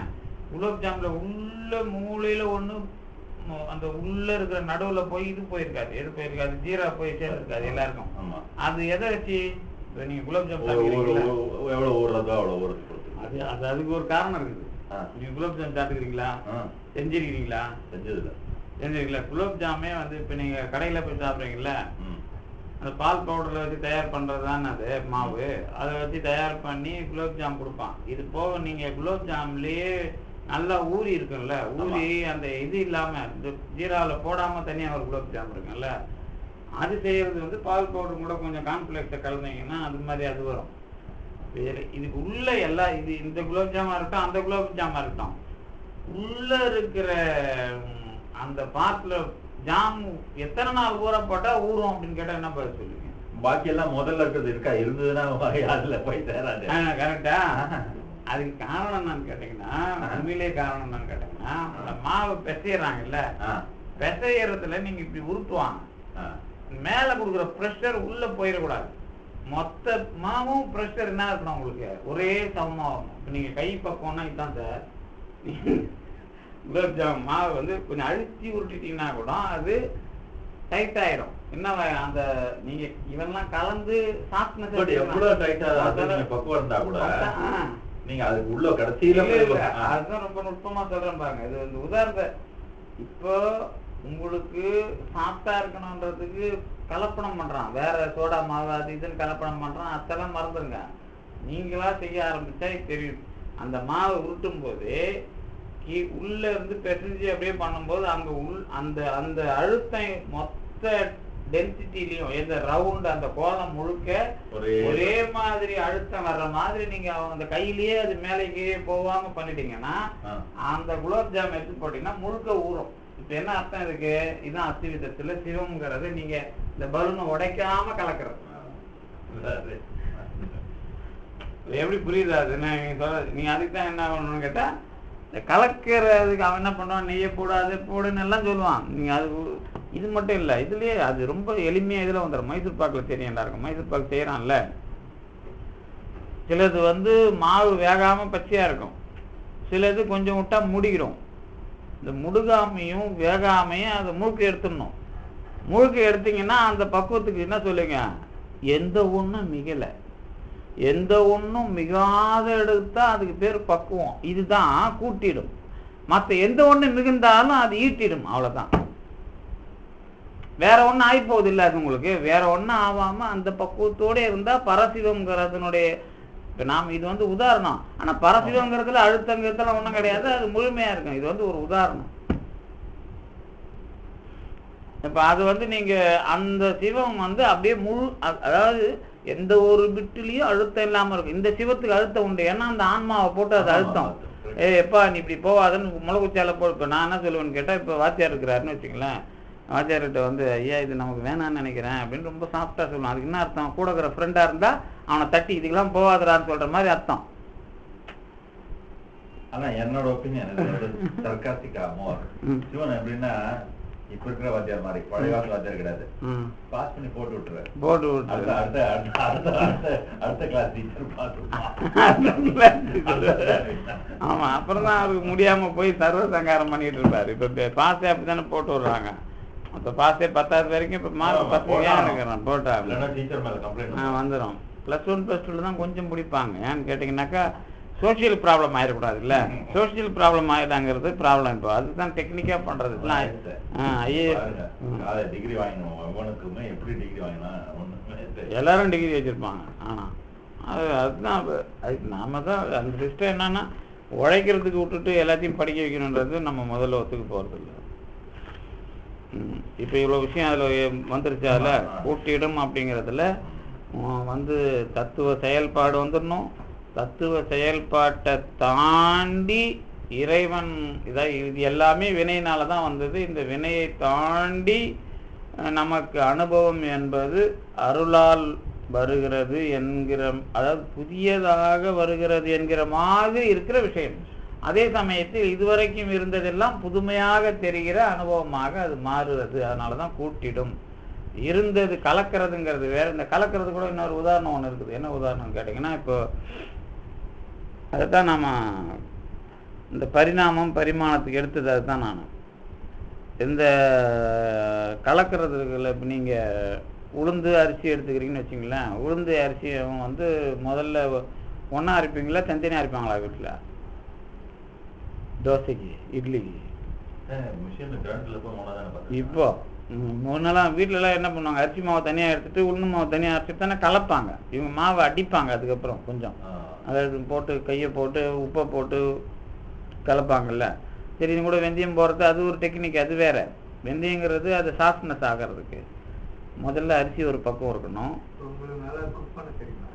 இல்லை இதெல்லாம் வந்து உங்களுக்கு ஞானத்துக்கு நான் சாப்பிடும்போது இல்லை சாப்பிடும்போது எனக்கு வந்து இதை செய்யணும்னு வந்துடும். அதாவது ஒரு பொருளை போய் சாப்பிட்றோன்னு வச்சுங்களேன், நாமனா ப்ராக்டிஸ் எடுத்து செய்யறது கிடையாது.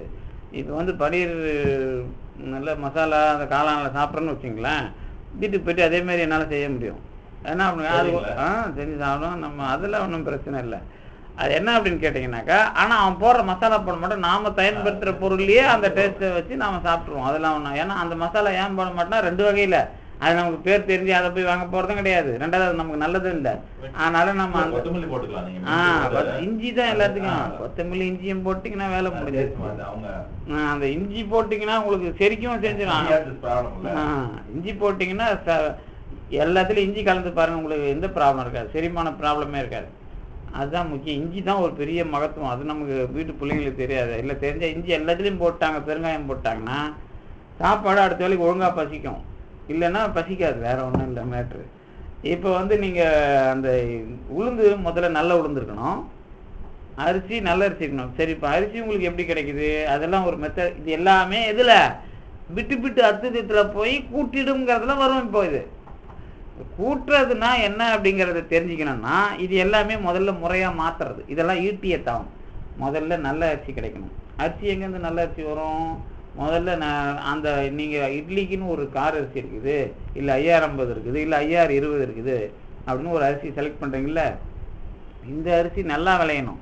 இந்த அரிசி நல்லா விளைஞ்சா பத்தாது, இந்த அரிசியை புழுங்கல் அரிசியாக மாற்றுறீங்கல்ல, அதில் ஒரு கலை இருக்குது. நல்ல தண்ணி ஊற்றி ஊற போட்டிங்களா, எவ்வளோ நேரம் ஊற போட்டிங்க, அவிக்கும் போது நல்லா வெடித்து அவிஞ்சிருச்சுன்னா அது நல்லா இருக்காது. வெடிக்காத கொஞ்சம் ஆவி வந்த உடனே இறக்கி அந்த நெல்லை கொட்டி அதை ஆற்றி அதை நல்லா காய வச்சு அதை ஒரு நாள் ஆற போட்டு அதுக்கப்புறம் அரைச்சி இல்லை அரிசியை கொண்டு வந்த பிறகு நல்லா இருக்கும் அந்த அரிசி. இந்த அரிசியை நீங்கள் எவ்வளோ நேரம் ஊற வச்சா அது இட்லிக்கு நல்லா தயாராகும்னு இருக்குது. அது எந்த தண்ணியில் ஊற வைக்கிறீங்க, அதுக்கப்புறம் அந்த உளுந்து மாவு அரைச்சி இட்லி மாவு அரைச்சி, இட்லி மாவு அரைக்கும் போதும் தண்ணியை எவ்வளோ தளவு விட்றீங்க அப்படின்னு ஒன்று இருக்குது. அதை நல்லா அரைச்சி இதை நல்லா அரைச்சி அப்புறம் உளுந்து போட்டுட்டு உளுந்து அரைச்சிட்டு அதுக்கப்புறம் உளுந்து கூட இது போடுவாங்க, இன்னது வெந்தயம், இதெல்லாம் அரைச்சிட்டு உப்பை போட்டு கலந்துட்டீங்கன்னா இப்போ கலக்கிறது கரெக்டாக வருது. இதுக்கப்புறம் என்ன வருது, இவ்வளவு விஷயத்திலையும் இந்த அரைக்கிறாங்கல்ல, இதுதான் பக்குவம்.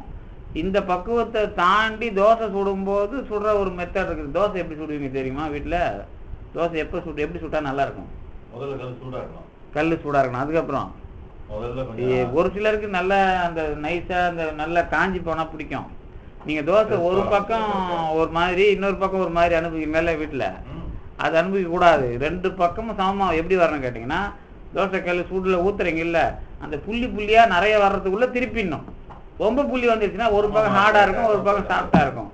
அப்போ இவ்வளோ விஷயம் வந்தால் உங்களுக்கு அத்திவிதம் ஒழுங்காக இருக்குதுன்னு அர்த்தம். இதுக்கு மேலே நீங்களை சாப்பிட வச்சு உங்களை அனுபவிக்க வச்சாதான் கூட்டிடும் அருளால்னு அர்த்தம்.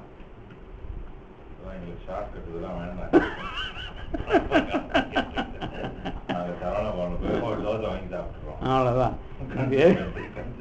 அப்போ தவம் நீட்டணும் அப்படின்னு சொன்னால் இது வந்து இந்த மாதிரி ஒரு ப்ராசஸ் இருக்கு. இவ்வளோ விஷயத்தை நினச்சி பார்த்தா தான் பெருமானுடைய அருள் தெரியும். ஆமாம் ஆமாம், அதுதான் நான் தியானங்கிறாங்க. அதுதான் ஒரு ஸ்டார்ட்டாக தியானம் அப்படிங்கிறான். அதை தான் சமையல் செய்யும்போது டிவி பார்த்துட்டே செய்யாத, குடும்பம் நல்லா இருக்குன்னு நினச்சிட்டு செஞ்சால் தான் அந்த சாப்பாட்டை சாப்பிட்டு குடும்பம் நல்லா வரங்கிறான். அப்போ அதான் நான் கூட்டிடும். இப்போ இது வரைக்கும் இருக்கிறதுல ஈட்டி இதை செய்யலை. ஆமாம்,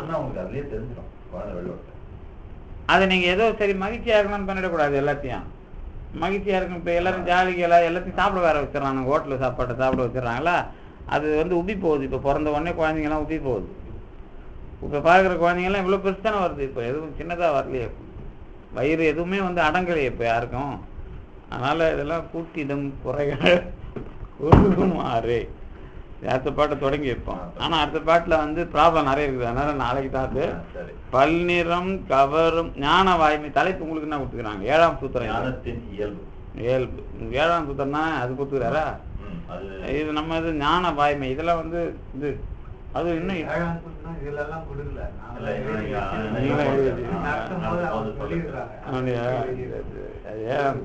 ஞான வாய்மைன்னு டைட்டில் இருக்கு.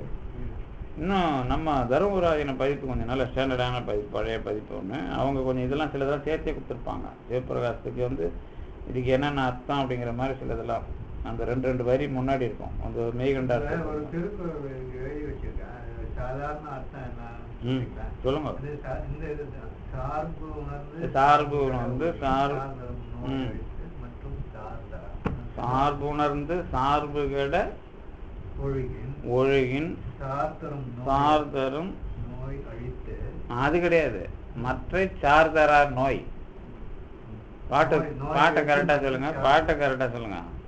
சார்பு உணர்ந்து சார்பு கெட ஒழுகின்.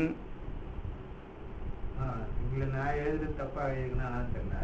சார்பு உணர்ந்து சார்பு கெட ஒழுகின் சார்தரும் நோய் அழித்து மற்றும் சார்தரா அப்படின்னு எழுதிட்டேன். மற்ற சார்தரா, அதாவது வந்து இது வந்து இதுக்கு என்னன்னு கேட்டா, இது வந்து நம்ம திருக்குறள் மெய் உணர்தல் அதிகாரத்துல வர்ற பாட்டு. அது இதுதான் இந்த நேதின்னு நம்ம சங்கரர் சொன்னா நாயித்தி அப்படிங்கிறது.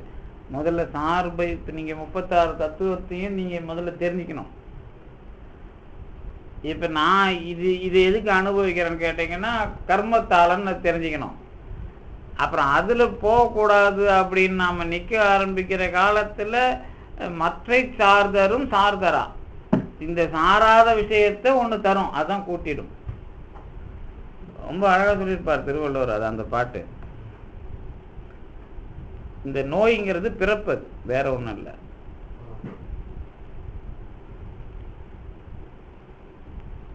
இந்த பாட்டுக்கு தான் 68க்கு தான் எழுதிருக்கீங்களா? 68க்கு தான் அது பொருத்தமான பாட்டு. 69 வேற. 69 அர்த்தங்கிறது ஞான வாய்மை. ஞானங்கிறதுனுடைய பர்ஃபெக்ட்னஸ் என்ன அப்படிங்கிறது. இப்ப நீங்க சொன்னதெல்லாம் ஞானத்தை எப்படி தெரிஞ்சுக்க போறீங்க அப்படிங்கிறது கூட்டி தரோம் அப்படிங்க. இப்ப வந்து ஞானத்தோட 68க்கு தான் அது கரெக்டு. 68க்கு தான் அது கரெக்டான பாட்டு. ஏதாவது வந்து டோட்டலா ஒரு விஷயம் சொல்லிடுறாருங்க. என்ன சொல்லிடுறாருன்னா, இந்த கருவிகள் உனக்கு ஞானம் தராது, சார்பு கெட ஒழுகின். ஆமா,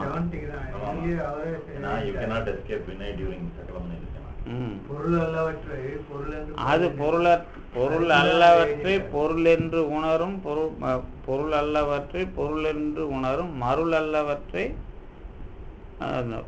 காண மானா பிறப்புன்னு முடியாது.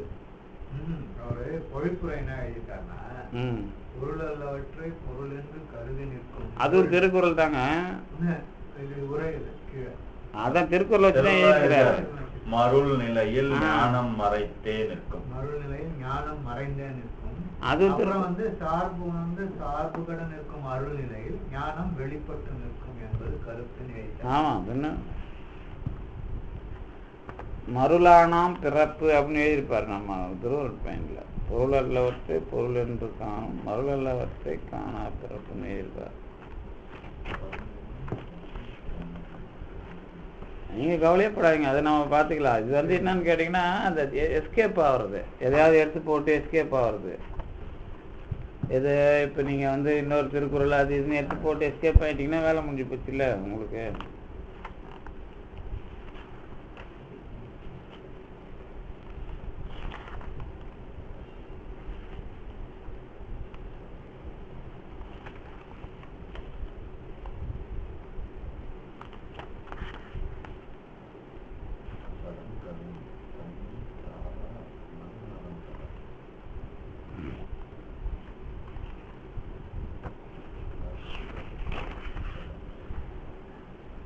நன்னலாம் பாட்டை சும்மா படிச்சு பாருங்களேன். உங்களுக்கு வந்து அந்த அதெல்லாம் திருக்குறள் நல்ல இதுக்கெல்லாம் திருக்குறள்ல நமக்கு வருது. இந்த மெய் உணர்தல் அப்படிங்கிற அதிகாரத்தில் தான் இது எல்லாமே வரும். அந்த மெய் உணர்தல் அதிகாரத்தை வந்து நீங்கள் இப்போ வந்து தன் உண்மை உணர்தல், ஞான வாய்மை இதெல்லாம் கொண்டு வரலாம். அதில் ஒன்றும் பிரச்சனை இல்லை. ஆனால் உங்களுக்கு தேவையான இடத்துல தேவையான திருக்குறளை கொண்டு வரக்கூடாது. அதை ஒரு ஸ்டெப்பாக படிக்கணும். அதை வந்து ஸ்டெப்பு, அதுலேயும் ஒரு ஸ்டெப் இருக்குது திருக்குறளில். சும்மா இல்லை, அவர் ஊழில் ஒரு பாட்டு பாடுவார். ஊழியே முதல்ல ஒன்று, ரெண்டாவது ஒன்று, மூணாவது ஒன்று, ஒரு ஸ்டெப்புக்கு அப்புறம் இதை புரிஞ்சிக்குவா அப்படிங்கிற மாதிரி இருக்கும் திருக்குறளில். எல்லாரும் மெய்ப்பொருள்லையும் எழுதுவான். இப்போ நம்ம ஃபிலாசபி எழுதும்போது இப்போ எல்லாம் என்ன பண்ணுறாங்கன்னு கேட்டிங்கன்னா மெய்யியல்னு எழுதுறாங்க. அது அவங்க என்னத்தை புரிஞ்சுன்னு எழுதுறாங்கன்னு தெரியல. மெய்யினா உடம்பு, மெய்ங்கிறது உண்மை கிடையாது, ஆப்போசிட்டில் பொய் இருக்கும். அதுவும் பொருந்தாது. ஏன்னா உண்மை விளக்குன்னு ஒரு சொல்லு நம்மகிட்ட இருக்கு. இன்னொன்று திருவள்ளுவர் அழகாக மெய்ப்பொருள்னு ஒன்று போட்டிருப்பாரு. மெய்ப்பொருளில் 2 விதமாக போடுவார். என்னது அது, எப்பொருள் யார் யார்வாய் கேட்பினும் அப்பொருள் மெய்ப்பொருள் காண்பது ஒரு அறிவுன்னு ஒரு திருக்குறள். எப்பொருள் எத்தன்மைத்து ஆயினும் அப்பொருள் மெய்ப்பொருள் காண்பது 2 திருக்குறள் கொடுக்குறாரு. மெய்ப்பொருள்னா என்னென்ன, ஒன்று அதையாவது பயன்படுத்தணும். அதை தாண்டி எக்ஸ்பீரியன்ஸில் இதெல்லாம் இருக்குது. அதாவது என்னது அது எக்ஸ்பீரியன்ஸுங்கிறது என்னன்னு சொல்லுவோம், அது வந்து மிஸ்டிசிசம், மிஸ்டிக்காக இது இருக்குது அப்படின்னு சொல்லிட்டு மெய்யுணர்வில் சொல்லுவார். அப்போ ஒன்று ஃபிலாசபிக்கு மெய்ப்பொருள்னாவது போடணும், இல்லை மெய்யுணர்வியல்னாவது போடணும். இந்த 2ஐயும் விட்டுட்டு மெய்யியல்னு போடுறாங்க அந்த தமிழ்நாட்டு வாத்தியாருங்க. அது இன்னும் ஃபேன்சியாக அந்த நிகழ்வு போடுற மாதிரி, நிகழ்ச்சியெல்லாம் நிகழ்வுங்கிறாங்கல்ல. நிகழ்ச்சி தான் நாம் பண்ணுறது, நிகழ்வுங்கிறது இறைவனால் இயற்கையாக நடக்கிற இயல்பான விஷயங்கள் மட்டும்தான் நிகழ்வு. இவங்க இந்த ஃபேன்சியாக இருக்குது, அதாவது இந்த லேடிஸு நியாயமாக இந்த இதில் என்ன ஸ்டோரில் பேசுவாங்களா, ஷாப்பிங் மாலில் பேசுகிறது, ஃபோன்லலாம் பேசுகிறாங்கல்ல ஆள் பிடிக்கிறதுக்கு, அந்த மாதிரி நம்ம ஆளுங்க நிகழ்வுன்னு ஃபேன்சியாக பேசிக்கிட்டு இருக்கிறாங்க. அதெல்லாம் கிடையாது. இப்போ நீங்கள் உள்ளே போகும்போதே ஃபிலாசபிக்குன்னு வந்துட்டாலே அதில் ஒரு ஹார்ட்னஸ் இருக்கணும். ஹார்ட்னஸ்ங்கிறது இரும்பு கிடையாது, ரப்பர்லேயே ஒரு ஹார்ட்னஸ் தயார் பண்ணால் எப்படி தயார் பண்ணுவீங்க, அந்த மாதிரி. அதுதான் அது ஷார்ப்பாக இருக்கணும் அந்த கூறு. அதே சமயத்தில் அது கத்தியாக குத்தாது, அவ்வளோ ஷார்ப் இருக்கணும். அதில் முக்கியமான விஷயம் அந்த ஷார்ப் இருந்தால் தான் இப்போ நீங்கள் 1 by 1 ஸ்டெப்பு சொல்ல முடியும். இதெல்லாம் அதனால தான் வெஸ்டர்ன் தியரியில் ஏன் மேலே இருக்கிறானுங்கன்னா, அவன் ஷார்ப்பாக இருப்பான், தப்பு பண்ணாலும் ஷார்ப்பாக அதில் ஒரு ஃபிலாசபி பேசுகிறான்னா இந்த மெத்தடாலஜி. இப்போ நீங்கள் சைக்காலஜி படிக்கணும்னு வச்சிங்கன்னா, நமக்கு எல்லா சைக்காலஜிக்குள்ளே இருக்கும். ஆனால் சைக்காலஜியில் ஒரு டேட்டா வைப்பான்ல, இதுக்கு பிறகு இது, இதுக்கு பிறகு இது, இதுக்கு பிறகுனா அது ஆப்டாக இருக்கும். நீங்கள் அதுக்கு தான் மெத்தடாலஜின்னு பேர். அந்த மெத்தடாலஜி தான் இப்போ நமக்கு அதுதான் நம்ம ஆளுங்க என்ன பண்ணுவாங்கன்னா, மெத்தடாலஜின்னு தெரியாது. இப்போ சித்தாந்தம்னு சொன்னால் இப்போ சித்தாந்தம் தான், அதுக்காக சைவ சித்தாந்த சாஸ்திரம் தமிழில் இருக்குதுங்கிறதுக்காக தமிழ் படித்தவங்க எல்லாருக்கும் சைவ சித்தாந்தம் வந்துருமாண்ணா, வந்துடாது இல்லை. அது ஒரு வராது. இப்போ இவர் புரிஞ்சுக்காருன்னா தேடல் இருக்கும்போது புரிஞ்சுக்கிறது, தேடல் இல்லைன்னா புரிஞ்சிக்க முடியாது இல்லை. அது கூட தேடல் அப்படியே நேராக வந்தால் வராது. ஒன்று வாழ்க்கையும் அணுகணும், நான் ஒழுங்காக வாழறதுக்கு ட்ரை பண்ணணும், பிரச்சனையை மீட் பண்ணணும். பிரச்சனையை மீட் பண்ணால் தான் தத்துவம் தெரியும். பிரச்சனையை மீட் பண்ணலாம் தத்துவம் சுத்தமாக தெரியாது. அது யாராக இருந்தாலும் சரி, எந்த பிரச்சனையாக இருந்தாலும் சந்திக்கணும். சந்திக்கும் போது தான் பொருள் உண்மையும் தெரியும், கடவுள் உண்மையும் தெரியும். அதை தாண்டி அப்புறம் எல்லாத்துக்கும் சரி என்னென்ன சிஸ்டம் என்னென்ன பேசிட்டு இருக்கிறான்னு ஓரளவாவது அட்மிட் பண்ணிங்கன்னா கிளியர்னஸ் கிடைக்கும். அதுதான் மெத்தடாலஜி. அந்த மெத்தடாலஜி தெரியுது, அது தெரியாது. அதே மாதிரி நடக்கிறதுக்கு பின்னாடி இந்த கனவுல கூட இந்த வித்தியாசம் உண்டு. எப்படின்னு கேட்டீங்கன்னா, உங்க சம்பந்தமா வர்றது நேரா வரும், உங்களுக்கு தேவையில்லாதது ஆனால் உங்க சம்பந்தமானது அதை மறைப்பொருளாக காட்டுவான். கனவுல வேற கனவா காட்டுவான். அப்புறம் ஏன்னா நீ போய் அதில் மாற்றிடக்கூடாது இல்லை, உன்னை காப்பாற்றுறதுக்கு தான் செய்தின்னு சொல்கிறான். அதே சமயத்தில் அதுக்குள்ளே நீ மாட்டிக்கவும் கூடாது போயின்றதுக்கு முன்னறிவிப்பும் செய்கிறான். முன்னறிவிப்பு செஞ்சு நீ தெரிஞ்சுக்கிட்டீங்கன்னா அவன் கணக்கு மாற்றக்கூடாது இல்லை. இதெல்லாம் யாருக்கு வரும்னா, அந்த ஆன்மீகத்தில் கொஞ்சம் டெவலப் ஆகிறவங்களுக்கு மட்டும்தான் இது தெரியும். இப்போ அது நம்ம நண்பர் அந்த சித்தர்லாம் இது பண்ணுவார். அவர் வீட்டுக்கு புறா ஒன்று வந்தது, 4 நாளாக இருக்குது. அவர் வீட்லேயே புறா இருக்குது. ராத்திரி திடீர்னு நம்ம வீட்டுக்கு வரன்னு வந்தார். கடைசியில் பார்த்தா இன்றைக்கி அந்த புறா செத்து போயிடுது. அப்போ அவருக்கு விஷயம் இன்டிமேஷன்னா அவங்கள வழி நடத்துகிறாங்க, நீ இன்னைக்கு வேணாம். அப்போ அது அந்த புறா ஆன்மாவுக்கு ஏதோ வெயிட் இருக்குது, புரியுதா உங்களுக்கு? அப்போ எல்லா புறா மாதிரி அது கிடையாது. அதுக்கு ஒரு நிகழ்ச்சி அதை வச்சு அது அங்கே இருக்கிற ஆளை ஒரு நாளைக்கு வெளியே போக வச்சு அதை அங்கே இறக்க வச்சு அப்படின்னா இது ஒரு வரலாறு. இது நீங்கள் அனுபவிக்க முடியுமா? அதுதான் கடவுள்.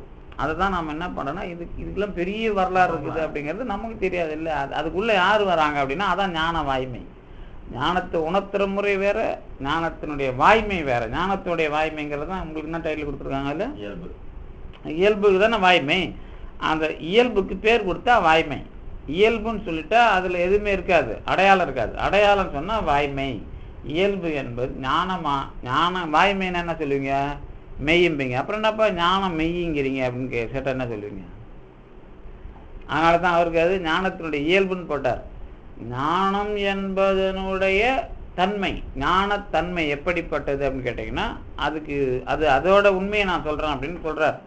பல்நிறம் கவரும் தொன்மை படிக நீடு ஒளியும் பன்மை மண் இலங்கு இயல்பும் தந்த வளர் ஒளி போல வையம் தன்னகம் பயிலும் நல் சிற்சடங்களின் தன்மை தாவா நன்னலம் பெற நிறைந்த ஞானமே ஞானம் என்பர். இந்த பல்நிறம் கவரும் தன்மை படிகம் இருக்குல்ல, அதுக்கு மட்டும் என்ன போட்டுக்கிறாங்க நம்ம உங்க உரைக்காரர்கள்? பல்நிறங்களையும் தன்னிறமாக்க கவருகின்ற பழைய பளிங்குக்கு மிக ஒளியையும். அதில் அந்த உரைங்களில் பளிங்க எங்கேயாவது புரிஞ்சிக்க முடியுதா? ட்ரை பண்ணுங்க.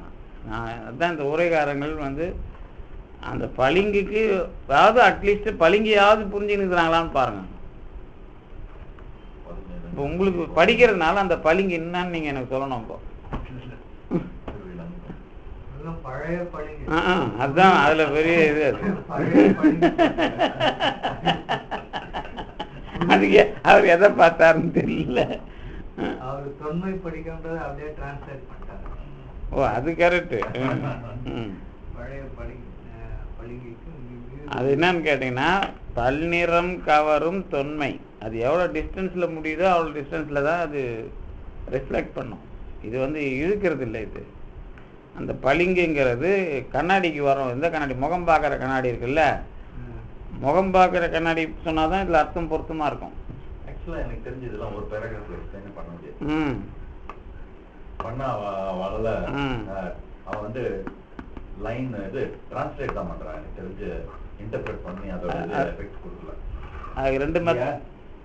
இப்போ மாபாடி எடுத்து பார்த்தீங்கன்னா ஒரு லைன் சம்டைம்ஸ் ஒரு சில சப்ஜெக்ட் எக்ஸ்பிளைன் 10 பேஜ் 20 பேஜ் போயிட்டு இருக்கீங்க. ஆமாம், அதுதான் அதுக்கான இன்டர்பிரிட்டேஷன். இன்னொரு விஷயம் என்னன்னு கேட்டிங்கன்னா, ஒரு பேரால் எழுதணும்னா யார் எழுதலான்னு கேட்டிங்கன்னா அவனுக்கு இந்த கிரிப்டிக்கா இருப்பான், நம்மளுக்கு புரியாதுப்பா, அனுபவசாலி இருப்பா. ஏன்னா அவர் தானே இவரு.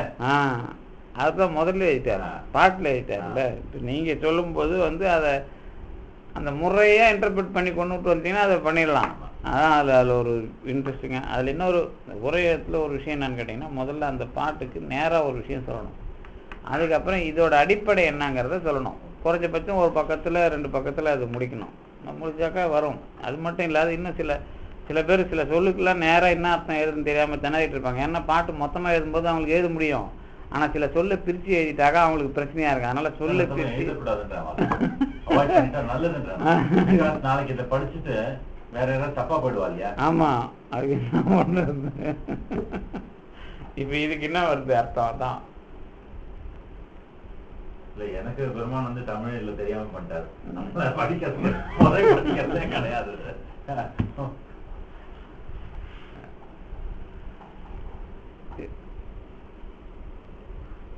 பளிங்கு அது என்ன பளிங்குல என்ன மாதிரி புரிஞ்சதுன்னு கேட்டேன்.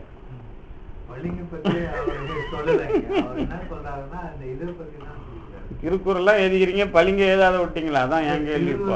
திருவருள் விளக்கம் வந்து எப்படி மாறுபடுவதில்லை கொண்டு வர்றாரு. அதாங்க எப்பயுமே ஒரே மாதிரி இருக்கு திருவருள். அதெல்லாம் இருக்கட்டும். நாங்கள் பேஸாக கேட்க வேண்டிய கேள்வி என்ன, பளிங்குன்னா என்ன பாப்பா? நீ திருக்குறள்லாம் எழுதி வச்சுக்கிறீங்க, பளிங்குன்னா என்னன்னு எழுதி வைக்கலையேன்னு கேட்குறேன் நான். நல்ல சித்து, நல் சித்து, அப்புறம் சடங்களின் தன்மை. அல்ல, சடம்னா அறிவில்லாத பொருள்களின் தன்மை. தன்னகம் பயிலும் நல் சித் சடங்களின் தன்மை தாவா. தாவானா பொருந்தாத அல்லது எட்ட முடியாத அப்படின்னு ஒரு அர்த்தம். தன் நன்னலம் பெற நிறைந்த ஞானமே ஞானம். ஞானத்துக்கு முழு வடிவம் கொடுக்குறாரு. இதெல்லாம் நாளைக்கு பார்த்துக்கலாம். இப்போதைக்கு சும்மா இந்த நான் இதுக்காக கேட்கல. ஏற்கனவே ஒரு திருக்குறள் உதாரணம் எழுதி வச்சிருக்கா இல்லையா? அப்ப பளிங்கே புரியாம திருக்குறள் எழுதினா புரியுதுன்னு கேட்கறேன் நான்.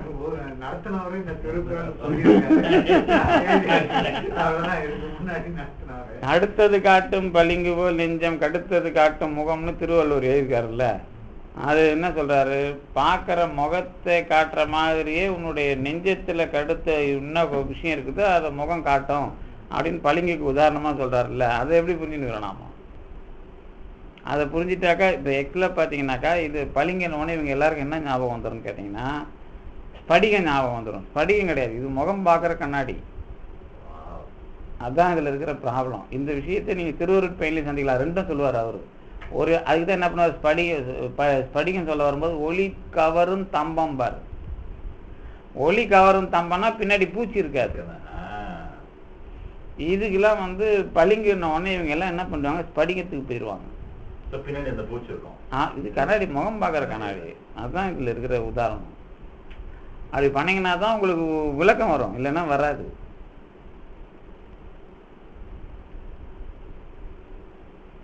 கண்ணாடி எப்போ டிஸ்கவரி? நம்ம முதல்ல இவனுங்க என்ன பண்ணானுங்க, இப்போ வரலாறு எழுதும்போது அதெல்லாம் தூக்கும் ஆடி போல கையை காலை கண்ணாடி இருக்குது. ஆனால் கண்ணாடி நாம தயாரிப்பு கிடையாது, அது அரேபியாவிலேருந்து இறக்குமதி பண்ணது தான். அவன் தான் அதை சொல்கிறானே, கண்ணாடி உலகத்துக்கு அவனுக்கு தானே கண்டுபிடிச்சிருக்கானுங்க. அந்த இது என்னது உயர்ந்த பெல்ஜியம் அவன் தானே. ஆனால் கண்ணாடிக்கு ரா மெட்டீரியல் இங்கேருந்து போகுது, சிலிக்கா இங்கேருந்து தானே இருக்குது. நீங்கள் எல்லாம் கரும்பு எங்கே இருந்தது? கரும்பு இருக்குது இல்லை, கரும்பு வடநாட்டுக்கு நாம் கொடுக்குறோம். நமக்கு எங்கேருந்து வந்ததுன்னு கேட்டிங்கன்னா, ஆஸ்திரேலியா பக்கம் இருந்து அதியமான் கொண்டு வரான், எங்கள் ஊர் வழியாக தான் கொண்டு போகிறான்.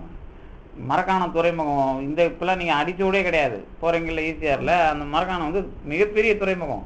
அதை தாண்டி அதுக்கு அடுத்த கட்ட துறைமுகம் தான் எது? வரலாறுல இன்ட்ரெஸ்டிங்கான மேடு. இதெல்லாம் 5000 வருஷத்து வரலாறு.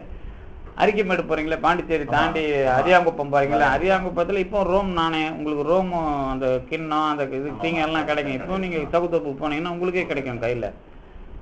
இந்த ரோம் அதுக்கும் முன்னாடியான இடம் வந்து நம்ம மரக்காணம்னா மரக்கலம்னு அர்த்தம். மரபோட்டு, கலம்னா போட்டு. அப்போ ஔவையார் என்ன பண்ணுறாங்க, உங்கள் முன்னோரில் ஒருத்தன் தானே கரும்பு இங்கே கொண்டு வந்தான்னு வாழ்த்தி பாடுறாங்க. அவனை சங்க காலத்தில் ஔவையார் கரும்பு ஆஸ்திரேலியா பக்கம் வந்தது தான். கரும்பு எது பொதுவாகவே எல்லாமே அதேமாதிரி தென்னை மரம், ஒரு இலை தாவரம், அதுவும் நம்ம கொண்டு வந்தது தான். அது வரலாறு கிடையாது.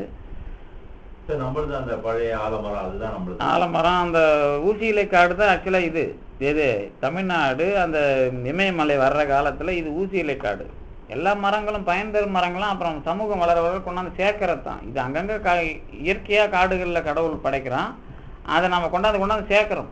இப்போ இப்படி ஒரு கேள்வி கேட்டால் என்ன பதில் சொல்லுங்க நீங்கள்? இப்போ சயின்ஸில் காட்டு மிருகம் வேற நாட்டு மிருகம் வேறன்னு பிரிக்கிறீங்களா, கோழி ஆடு, இது எப்படி படைப்புலேயே தனியாக வருது?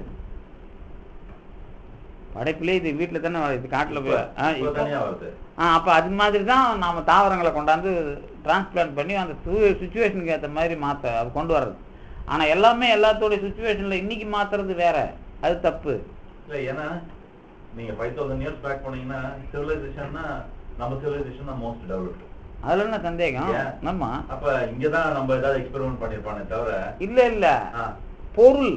நீங்க சிவிலைசேஷன் வேற, பொருள் கிடைக்கிறது வேற. இப்ப நீங்க வந்து அது என்னது, நம்ம வலது பக்கம் மலம்புரி சங்கு கிடைக்குதுன்னா இங்க கிடைக்குதுன்னு வச்சுங்களேன், முத்து கிடைக்குதுன்னா இந்த மாதிரி ஆப்பிரிக்கால இப்போ இலங்கையில கல் கிடைக்கிற மாதிரி ஒரு நல்ல பொருள் எங்கெங்கெல்லாம் கிடைக்குதோ அதை கொண்டு வந்து சேர்த்துக்கிறோம். நாம தேங்காய்க்கு வர்றதுக்கு ஒன்றும் பிரச்சனை இல்லை, கடற்கரையோரம் எங்கேயோ விளைஞ்சது கடல்ல வந்து சேர்ந்து இங்கே முளைக்க ஆரம்பிச்சிடும், அது பிரச்சனை இல்லை. ஆனால் கரும்பு மட்டும் வந்து கொண்டு வந்திருக்கிறாங்க. கரும்பை இவன் கொண்டு வந்த உன்னுடைய முன்னோர் வாழ்க அப்படின்னு ஔவையார் பாடியிருக்கிறாங்க. அது எப்படி வருதுன்னு கேட்டிங்கன்னா, மரக்காணம் துறைமுகத்தில் இறக்கி அவன் எடுத்து போயிருக்கிறான். நீங்கள் இப்பவும் பெங்களூருக்கு ரூட் எது? திண்டிவனம், திருவண்ணாமலை, பெங்களூர். இந்த ரோடு தான் ராஜபாட்டை.